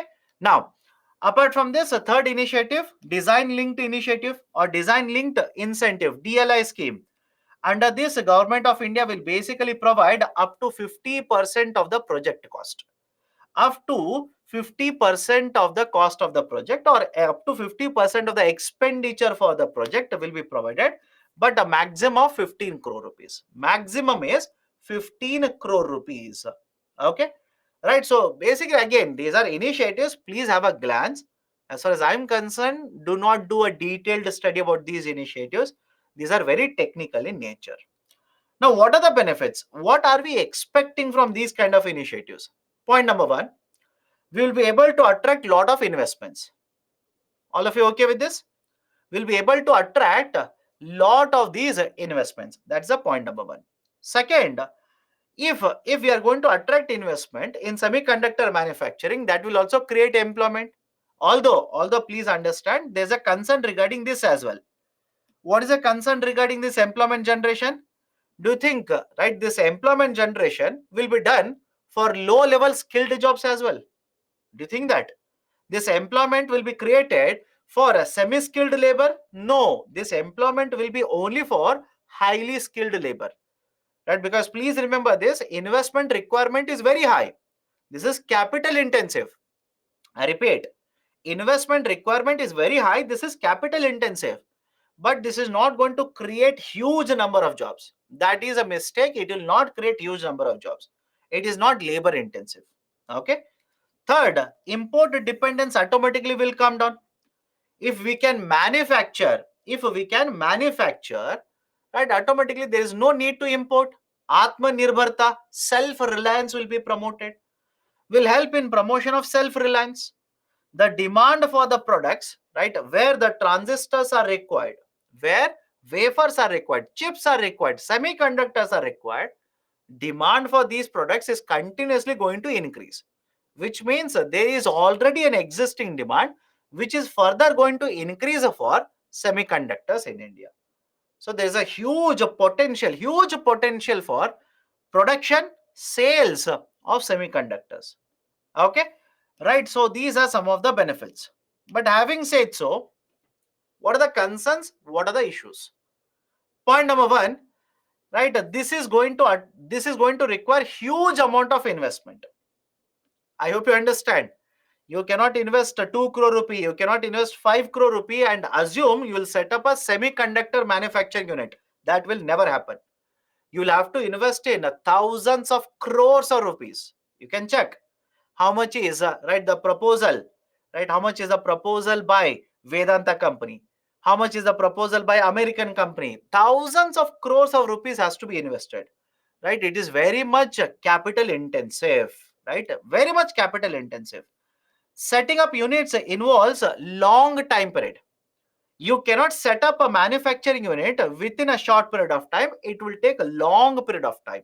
It might take 2 years, it might take 3 years, it might take even 1.5 years. So immediately production will not happen. It will consume certain time, right? Which means until then we are dependent on the imports. It may take up to 2 to 3 years before the first product is actually out. Because please understand, lot of research and development has to be done. Lot of R&D has to be done. And that will take again time. So immediately, even if the manufacturing facility is there, immediately product is not created. They will take another 2 to 3 years to actually come out with the first chip, first semiconductor, right? Which means, right, for many years, we will have to keep on importing. Next one, these chips or semiconductors, the requirement will keep on changing. Requirement in the sense, what is the size of the chip? What kind of a work the chip will do, right? What is right, how many nodes are there, how many wafers are there? The requirement will keep on changing. And right, this actually means right, it will become a challenge to keep up with the kind of a demand for the chip. Is the logic okay with all of you? Right, what kind of chips we are using, it doesn't remain constant. Different products will require different type of a chip, right? In the future, there will be many more types of chips which are demanded. So it is a challenge for us to keep up with the kind of a demand that will generate in the future. Supply chain disruptions can actually dampen investments. So what do you mean by this? I said germanium and gallium. I gave you example, germanium and gallium. In the manufacturing of semiconductors, silicon is used, germanium is used, right? Gallium is used, etc. And many other, right, materials are used. Now, if right, the export of this is prohibited, exports will come down, right? Don't you think it simply means the raw material for manufacture of semiconductors is not available? Yes or no? Raw material, right, is unavailable or availability is very low. Will it disrupt manufacturing? Will it disrupt investment proposals? Of course, yes. So supply chain disruptions can actually dampen investments. Large producers already they've invested in the USA market. Sir, any example of this? Samsung. Samsung is a company which requires a lot of these chips. Intel, which requires a lot of these chips. They already have invested a lot of money in USA. Why? There is an act, I told you. USA government has implemented an act by the name of CHIPS Act. Under CHIPS Act, USA government is also providing a lot of incentives. So as a result of the first mover advantage, they already have attracted a lot of investment by these global companies, which means now they will not think of investing more money again in India. So I hope you understand. They have already invested money, which means that there is very less probability that they will come to India, invest again in India, because they already have invested in some other countries. Right. So these are some of the concerns or issues regarding promotion of semiconductor manufacturing in the domestic market. Okay. Now,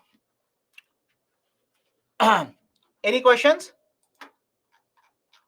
Why India is not a part of Fab 4 alliance? Multiple reasons are there, right? Strategic reasons, right? The entry conditions, etc. Multiple reasons are there.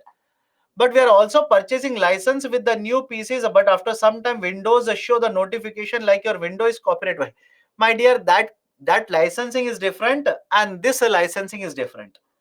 What you're talking about, licensed software, right? You're talking about licensed software, right? I am talking about a license. License means a permission to import the laptop. You're talking about a different license. I'm talking about a different license. How do you justify if only there is a quality import, then only manufacturing thrive? What is the context? Rajkumar, please tell me what is the context. What is the disadvantage of CDMDF? Right? As of now, it is a proposal. It is going to be implemented. Let it be implemented. Then you'll understand, are there concerns? Are there problems with the functioning of CDMDF? Explain junk grade. Junk grade simply means, please understand this. Now, let me give a very simple example. All of you have come from your, basically the kindergarten. After kindergarten, you went to first standard, second standard, etc. and high school. And please let me know when you attended any test in your, let's say, the lower level classes or even in the high school, was there a concept of grading? A plus, A plus plus, B plus, C, D, etc. like this grading was used, right? And what does this grade represent? Lower the grade, right? Lower the grade, right? You are not a good student in terms of marks that you have scored. Again, I'm not talking about anything else, only marks scored. Apply the same logic to credit rating. In case of credit rating, there are different grades, right? There's a table. Please have a look at it. There's a table. If you have a grade which is a triple A, the highest grade, then you are a very good borrower in the market. Very good borrower, right? Risk associated by purchasing your bonds is very less. Risk is lesser. I'm not saying no risk. Risk is very less. But if you are a borrower who is issuing a bond with a credit rating of, let's say, C, with a credit rating of D, etc., then as a borrower, it is very risky to give you money. Right? As a borrower, you are very dangerous. Right? It is very risky to give you money. That is the meaning of credit rating. Right? And we generally divide the credit rating into two parts. Anything below triple B, I repeat, anything below triple B, we say this is a junk grade, very risky grade. Okay. Why investors did not invest in USA when interest rate was low? My dear, as an investor, you tell me, you want to get 4% returns or 3.5% returns? It's a very basically argument. It's a very basic argument. You don't want 4%, 4.5%, or 3.5%. You don't want to earn 4%. So you invested in India. But now, because the credit rating for US has gone down, interest rate will also increase in USA. So automatically you will feel almost a similar interest rate. So you will move your investment. Okay. Okay, done. Let me go forward. Though the recent events necessitate the growth of semiconductor industry in India, it is easier said than done. Elaborate. right? Why do we need to promote semiconductor manufacturing? But having said so, what are the concerns? Elaborate. Okay. One PSES and one drone. This is an article from Yojana magazine. One article from Yojana, one article from Kurukshetra. Let's try and understand. Okay, one PSES, one drone. Now, what is this PSES? Please understand. PSES simply means Primary Agriculture Credit Society. Primary Agriculture Credit Society. Now, all of you heard of cooperatives? Let me know whether you have attended economics or not, irrespective of that. All of you heard of cooperatives? Anybody in the classroom who says, sir, what is this cooperative? I've never heard of it.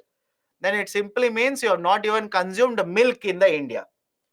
Right? You have not even consumed milk. Whether you're from Kerala, Karnataka, or you're from Gujarat, doesn't matter. You should have consumed milk. Sir, I've consumed Amul. Amul is a cooperative. Sir, I've consumed Avin. Avin is a cooperative in Kerala. Sir, I've consumed Nandini. Nandini is a cooperative in Karnataka. Or else, have you heard of IFCO? Let me know. Have you heard of IFCO? Right? Current affairs. Even if you have not, even if you have not consumed, right? Let's say milk, assume it. You have heard of IFCO? Right? Very recently it was there in the newspaper. IFCO is basically a cooperative. IFCO is basically a cooperative. Sir, Avin is from Tamil Nadu, not Kerala. Okay, Baba. Don't worry. Don't worry. The products are available in different states. That's the reason I took the name. Don't worry. One of the students says, Sir, Avin is a cooperative from Tamil Nadu. Correct your answer. Okay. It is not from Kerala. It is from Tamil Nadu. Agreed. Okay. Let me go forward. Okay. So again, understand the logic. Right? Understand the logic. Cooperative. Cooperative as a concept. Now, cooperatives, whenever you look at the cooperatives at the rural level, at the village level, lowest level, the cooperatives which are present are called as primary agriculture credit societies. Is it okay? The cooperatives at the village level which are present, these are called as primary agriculture credit societies. PACS. PACS as such are very, very important. Very important. Why? Please look at the data now. Please look at that data. As per the article that has been provided in the Yojana magazine, it offers more than 20 types of services to the people in the rural villages. So, what kind of services? For example, you want to purchase fertilizer. You want to purchase a fertilizer. Many cooperatives at the rural level, that is PSES, sell fertilizers. They are involved in the selling of seeds. They provide warehousing facility. Warehousing is nothing but storage. They provide warehousing facility. They provide credit facility also. So overall, if you look at the PSES, they play a very important role at the village level because they provide more than 20 type of services. And cooperative as such, if you look at the definition of cooperative, what do you mean by a cooperative? Cooperative represents a group of at least 10 people. Is the logic okay? I'll repeat the definition.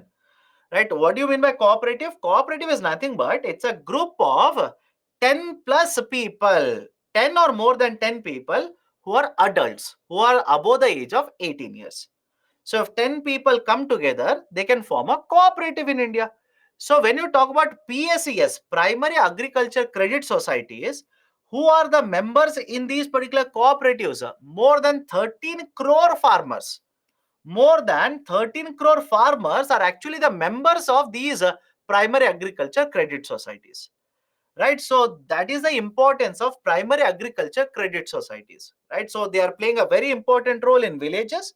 In addition to that, more than 13 crore people, farmers, are the members of these cooperative societies. Now, what is the connection they are trying to make in this article? They are saying each of the PSEs, primary agriculture credit societies, must be given access to drone technology. That's the argument. They must be given access to drones. Drones must be supplied to these PSEs, using which they can provide more services to the farmers. Right? They can provide these drone services to the farmers. Now, what is this idea of a drone? What is the advantage of having a drone in the agriculture sector? Please understand this. Please understand the logic behind it. Back in the year 2021, Government of India came out with the concept of usage of drones in the agriculture sector. Is it okay? Usage of drones in the agriculture sector. And if you ask me, sir, what do you mean by drone?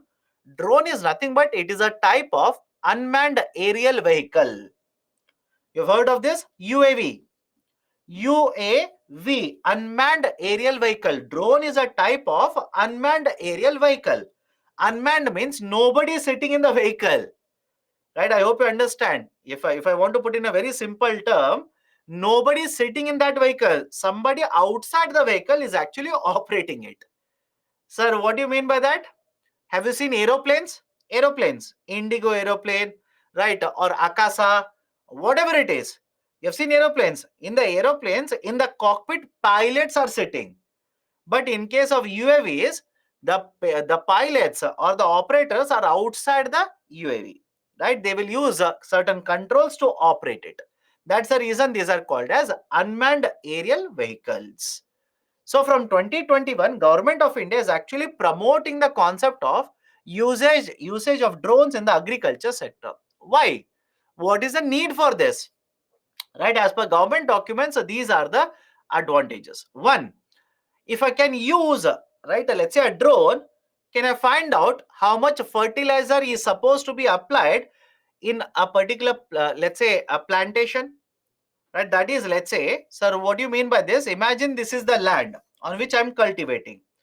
So using a drone, can I make assessment of what is the growth of the plants in this region? What is the growth of the plants in this region? Can I do the assessment? And if the plants in this region are not growing correctly, can I ensure irrigation is supplied only to this region? Can I ensure, right, fertilizers are applied only in this region? So can we go for precision farming? Precision farming simply means usage of technology to, right, to increase efficiency in the agriculture sector. Right. So one, we can go for precision farming. Second one, land mapping can also be done. That is, surveys can be conducted using drones. In fact, right, I don't know whether you have read this or not. Have you heard of Swamitwa scheme? Think of it. Have you heard of Swamitwa scheme? Right, there's a scheme which has been implemented by the central government, Swamitwa scheme. In the Swamitwa scheme, we are conducting surveys of all the villages. What are we using these surveys for? We want to map. We want to create maps for all the land units in India, especially villages, under Swamitwa scheme. But for the surveying, that will be used for mapping purposes, we are using drones only. We are using drones for conducting the surveys, right, in the villages. Okay, right? So land mapping can also be done. Using the land mapping now, can we address if there is any land disputes in the villages? Of course, yes. Right. Third one, crop yield assessment. Crop yield assessment. Right. What could be the yield of yield of this particular field? How much can be, right, overall productivity? Are all the plants growing very well? Right? Is there any stunted growth? Is there any pest attack? Is there any elephant attack in the field, etc.? Can we do the assessment of the agriculture field using it?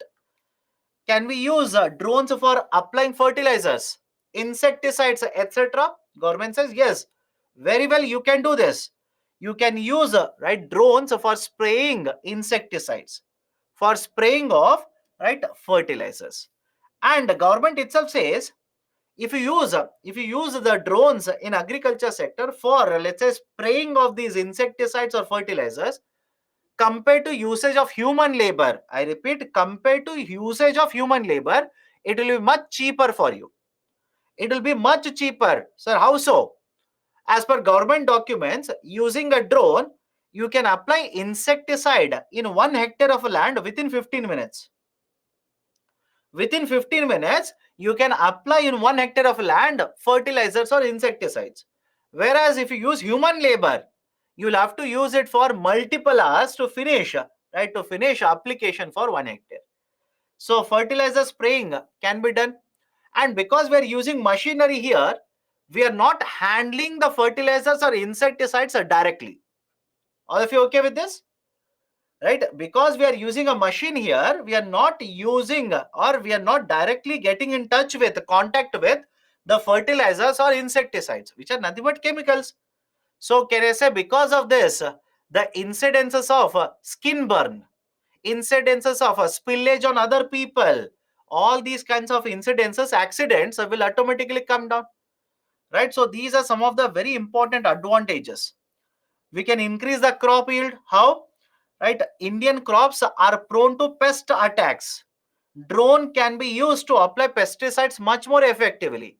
If pest attacks will come down, will the overall productivity in the agriculture sector increase? Will you be able to produce more? Right? Answer is yes.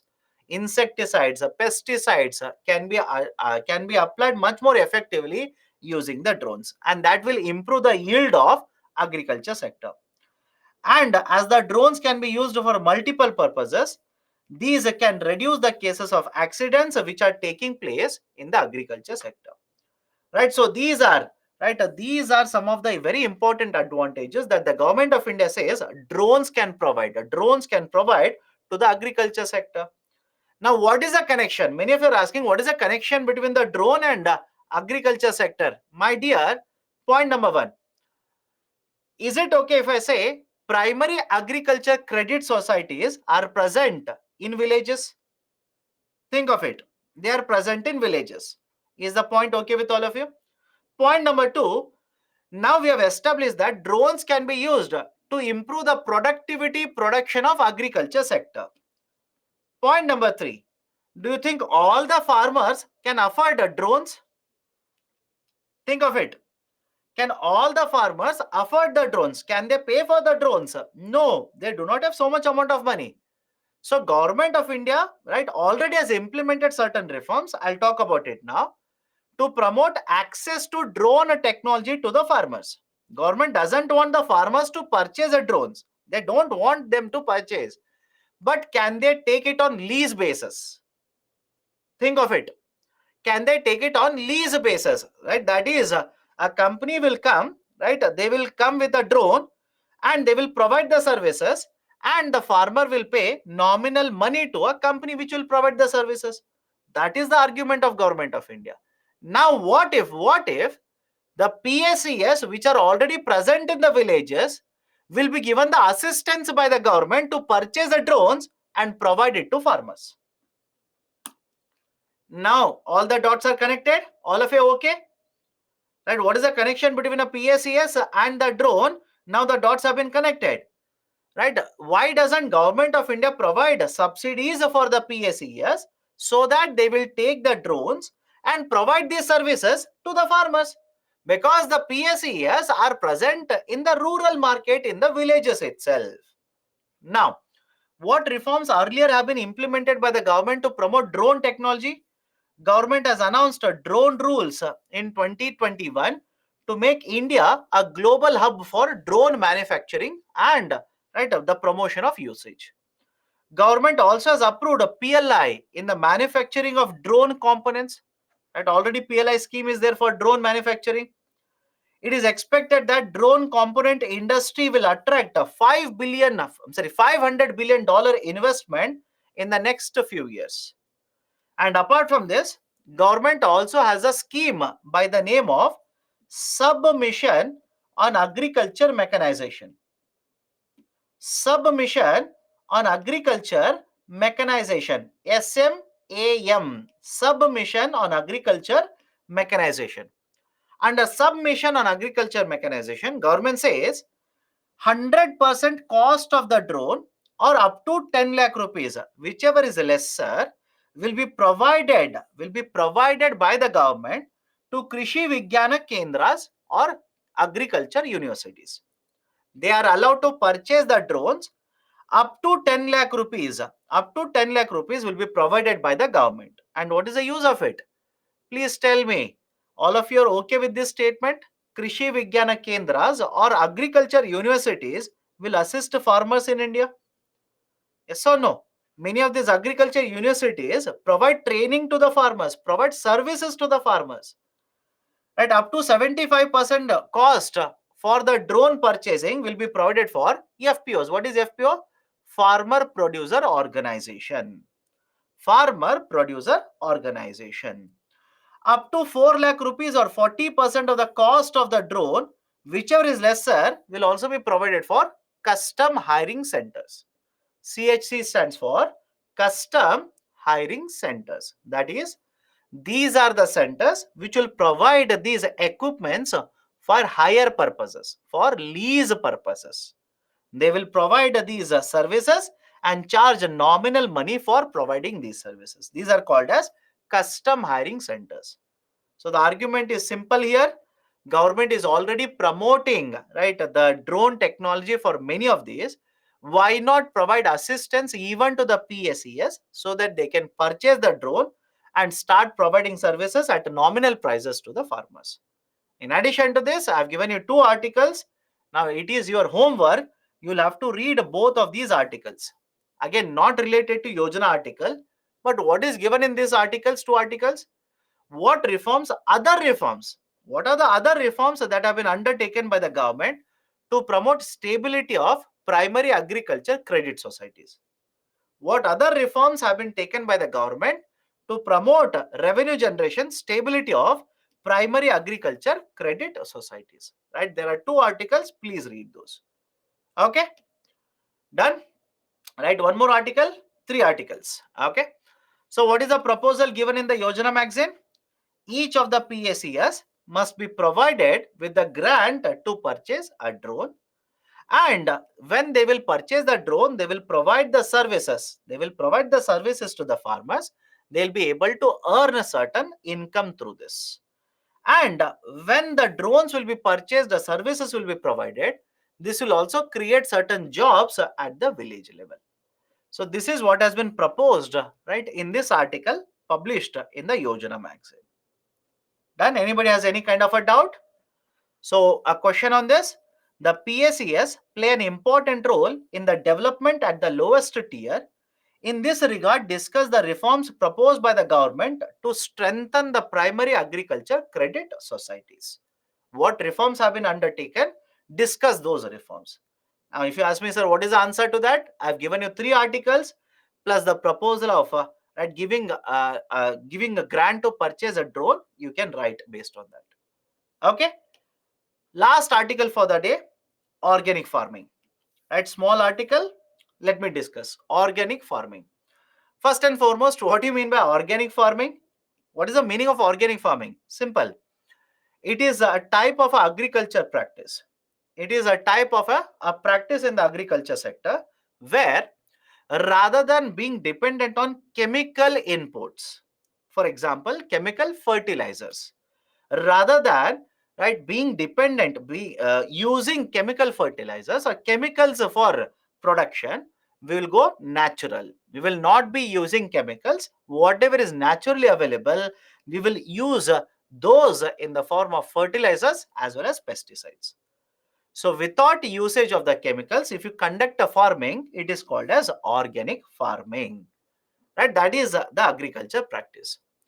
Now, why? What is the problem with usage of chemicals? What is the problem? Point number 1, if you use more of insecticides, pesticides, etc., don't you think those chemicals, right, might become a part of food chain? Yes or no? Your high school now, right? Your high school, you go back to your high school, right? Will these chemicals not become part of the food chain? Will we not end up consuming these chemicals, these pesticides, etc.? Yes, that is possible. Will it lead to pollution of soil? Yes. Will it lead to pollution of water? Again, that is also yes. Right? So there is a lot of issue related to usage of more and more the chemicals, or let's say the chemicals in the form of fertilizers, insecticides, pesticides, etc. So soil fertility will come down, the groundwater will get polluted, pesticides content in the food grain will increase, which we will end up consuming. The measure to increase the crop yield in the immediate short may have farm productivity impact, a negative impact on the farm productivity in the long term. right? Because soil fertility continuously will keep on declining. In short term, productivity will increase, but in the long term, it will do more harm compared to benefits, right? The experiments which have been conducted also have shown that a continuous usage of nitrogenous fertilizer has a negative impact on soil health as well as crop productivity. Okay, right, sir? In what way? My dear, in many experiments, it has been seen that plant growth will not happen. Right? Many experiments have been cited, but you don't read all of it. All of that is not required. Appropriate growth of the plant will not be experienced.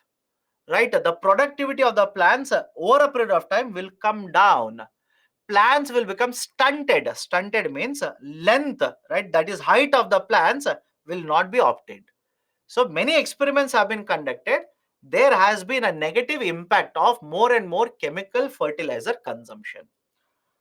Now, if you shift from usage of chemicals to, let's say, non-chemicals, that is whatever is available, naturally available to us. In that case, what is the benefit? Benefit is obviously you can reverse all of this. Reverse in the sense, right? Don't you think if I shift to organic farming, soil pollution will come down, water pollution will come down? All of you okay with this, right? Apart from this, the organic foods, right? Again, in case of India, the demand for organic foods is very high now. Demand for organic foods is actually increasing at a very faster pace. For example, the Ministry of Commerce. The Ministry of Commerce has come out with one document which says that the demand for organic foods in India between 2022 to 2027, I repeat, the demand for organic foods between 2022 to 2027 is going to increase by annually 25%. Annual growth rate will be around 25%. That's a very, very healthy growth rate. So why? It contains a higher level of antioxidants, certain micronutrients, and no harmful chemicals, pesticides, fertilizers, etc. They will also help in sustaining the agriculture productivity. These are also environment friendly. These will help us in achieving many of the goals that we have set up over a period of time in order to protect our environment. Right? So these are some of the benefits of organic farming. Some of the benefits of organic farming. Now, what reforms have been implemented by the government? What kind of reforms? Right? Some of the reforms. Point number one, government has launched Paramparagat Krishi Vikas Yojana. I'm pretty sure all of you heard of this. Government of India has launched Paramparagat Krishi Vikas Yojana, PKVY. What are the provisions of Paramparagat Krishi Vikas Yojana? Simple argument. Government of India wants to promote cluster organic farming. Cluster organic farming. What do you mean by cluster organic farming? Rather than farmers acting individually, cultivating individually, farmers in a particular area will come together. They will pool. Pool means they will use all their lands, and this complete cluster, this is called as a cluster now. This complete cluster will be used for the cultivation of organic products. And that is actually promoted under the concept of Paramparagat Krishi Vikas Yojana. And government says if you're going to go for a cluster farming under PKVY, then even the certification, because please remember this, how do you identify an organic product? There is a certificate that is issued. All of you know this. Organic products are certified. In fact, to ensure that under this particular initiative, to ensure that certification process is very easier, they have launched a process called as a PGS certification. Remember the name? Do not read about how the process is conducted. That is not relevant. Remember the name. I repeat the objective here. Under Paramparagat Krishi Vikas Yojana, government, in order to ensure that these the farmers who have pooled their land, who are cultivating this land in groups like this, so that the certificates are done very easily for them, there is a process which has been implemented, which is called as a participatory guarantee system, PGS certification system. And government says under PGS certification system will make it very easy for the farmers for the farmers to get the certificates for their organic products, to make it very easier. Okay, right? So that is basically the argument of right, the Paramparagat Krishi Vikas Yojana, right, PKVY. Now it was launched in 2015. It was launched as a sub-component of one more initiative, Soil Health Management. Soil Health Management scheme of Government of India. Apart from this, government also has launched one more initiative called as a Soil Health Card. There's one more initiative, Soil Health Card. What is the use of the Soil Health Card? Government basically issues a report card for the land. And what is a soil health card? It is a report card for the land. What is this report card? Now, in the land, what kind of nutrients are available? What kind of the additional nutrients that you need to supply? What kind of crop is best suited to be cultivated on this land? All this information, basically is given in a report card, which is called as a soil health card. This is called as a soil health card. Once every 3 years, government agencies, right, will give you a report card for your soil, which is called as a soil health card. Now, what is the advantage of this? Advantage is, if I know, right, whatever land I'm using for cultivation, if I know that these kind of nutrients are required, right, don't you think consumption of chemical fertilizers, right, automatically will be prohibited? I don't have to consume unnecessarily, blindly. I will not consume and right, apply all these right, chemical fertilizers. Instead of that, I can use right, other organic products itself. Okay. APEDA, right? APEDA is an agency, Agriculture and Processed Foods Export Development Authority. APEDA is an agency. Government of India has notified APEDA as a nodal agency to promote organic products from India. Government has been promoting the exports by organizing virtual as well as a physical buyer and a seller meets. Basically, it is bringing together both buyers and sellers so that sale of organic products will be promoted. Right. Next one, for the direct sales, the government also has set up a website, a portal. Right. This is the name of the portal wherein right, anybody can log in and start purchasing organic products using this portal. So these are some of the very important reforms. These are some of the very important reforms related to right, the promotion of organic farming by Government of India. Now, as a result of these initiatives, sir, what is the full form of APEDA? APEDA simply stands for Agricultural and Processed Food Products Export Development Authority. Okay. Now, what are the outcomes because of all these right, initiatives of Government of India? Point number one, the land that is used under the cultivation for organic farming, the land has increased. Look at the data. Please do not by heart. If you want to remember the most recent one, more than sufficient. The land that is used for the cultivation of right, organic farming, yes, it has increased over a period of time. Back in 19 and 20, it was around 29.4 lakh hectares. In a span of 2 to 3 years, it has more than doubled. It has more than doubled to 59.12 lakh hectares. Demand for the organic products has also increased, not only in the international market, but also in the domestic market. Have a look at this. The demand for organic products has grown at a rate, compounded annual growth rate of 8.7% in the last 6 years. But having said so, please understand this. Most of the organic products which are produced in India, the demand for these organic products in the domestic market itself is very high. That is the reason, out of the total exports of organic products, a very small percentage of the organic products are exported from India. Have a look at this. Right, the demand right, for organic products has increased from $84 billion to $129 billion.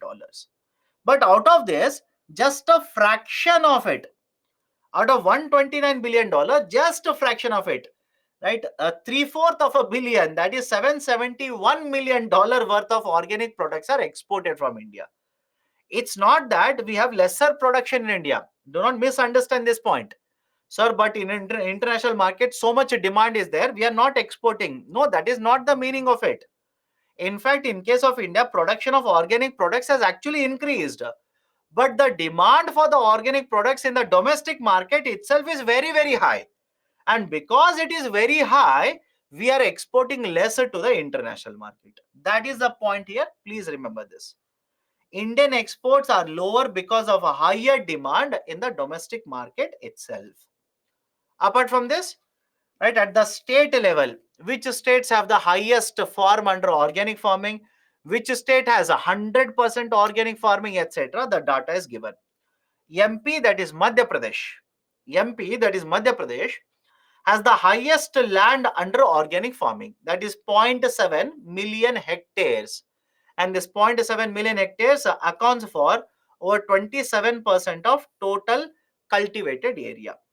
Top three states, MP, Rajasthan, and Maharashtra, right? These three states put together account for around 80% of the total area under organic farming.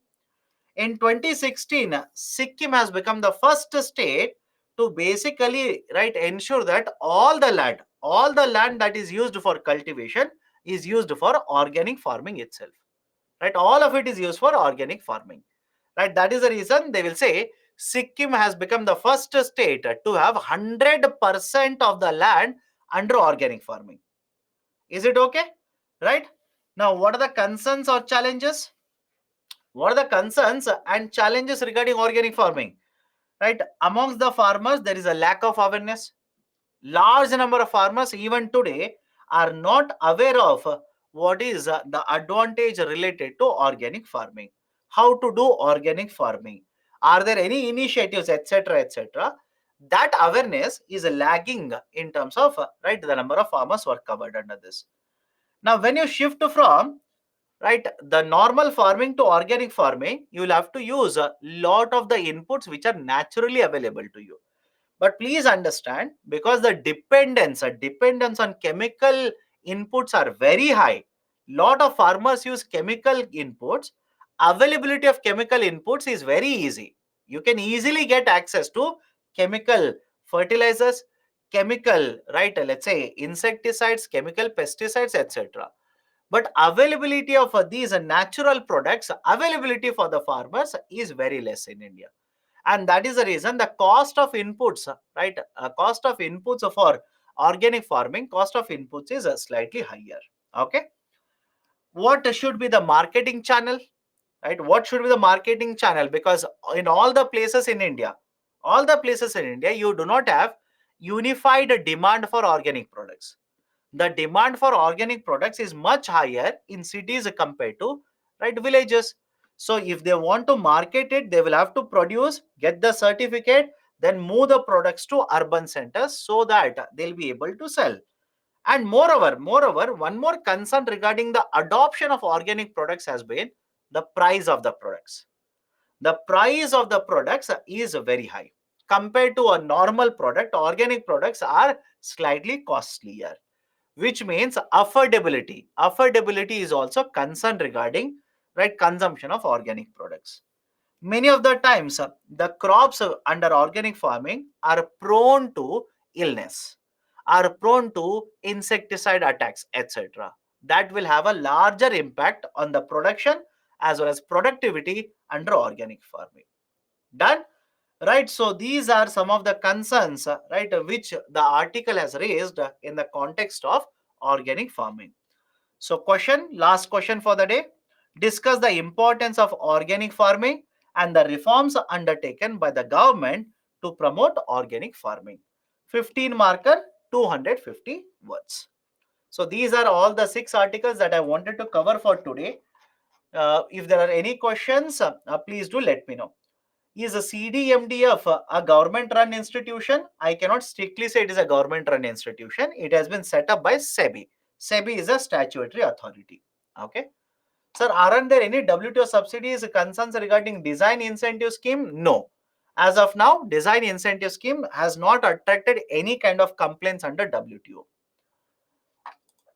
So can fake certificates also be issued with respect to PKVY?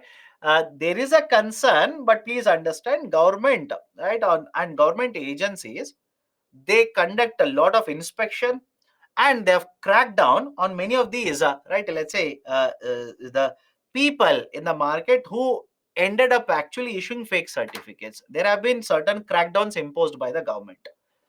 Okay. Does promotion of organic farming won't affect the food security of the country? No, please understand. Like I said, it's not that everybody can afford organic farming in India. That is point number one. Second point, it's not that all the land that is used for cultivation is getting redirected for organic farming. A part of the land is getting redirected. And moreover, please understand, moreover, whatever organic products are produced, right, it's not that there's a shortage of wheat in India. Because of that, you cannot simply say wheat production is lesser, because the wheat production, rice production, until very recently there is a surplus of wheat and rice. Only because of certain internal factors in recent times, the production of wheat, sugar, etc. has been affected. So once again, document report. What do you mean by document report? I don't understand. Please let me know. Okay. The reason is why rating agencies are hesitant to upgrade India's sovereign credit rating despite providing a clear fiscal path. The reason that has been cited by the rating agencies is that compared to other countries, the debt of government of India is slightly higher. Again, when I say compared to other countries, not comparing with USA, right? Obviously, USA's debt is much higher. India's debt in the past couple of years has actually increased. At one point of time, the overall debt of India was somewhere around 67% of GDP. Today, it is around 89% of GDP. Fiscal deficit, we were almost nearing the fiscal deficit target and revenue deficit target that were given under FRBM. But today, if you see, the fiscal deficit target is very high, or fiscal deficit numbers are very high, right? And the revenue deficit numbers are also very high. So over a period of time, debt of government of India has increased, right? The overall liabilities have increased. The debt to GDP numbers is also higher for higher, right, compared to earlier situation in India. So citing many of these reasons, the rating agencies have not shown any inclination to review, right, basically upgrade credit rating for India. They have maintained the same, that is the lowest level. Okay, done. So let me stop the discussion today here. Right? Let me stop the discussion. Please go through the articles once again. All these articles are from current affairs. Of course, last two articles are from one Yojana and one from Kurukshetra. The rest of the articles are purely from current affairs. So please be very careful. These concepts, these areas are being continuously discussed in the newspapers on day-to-day basis. So that's it from my side. Take care. See you next time again in the webinar for GS Paper 3 Economics.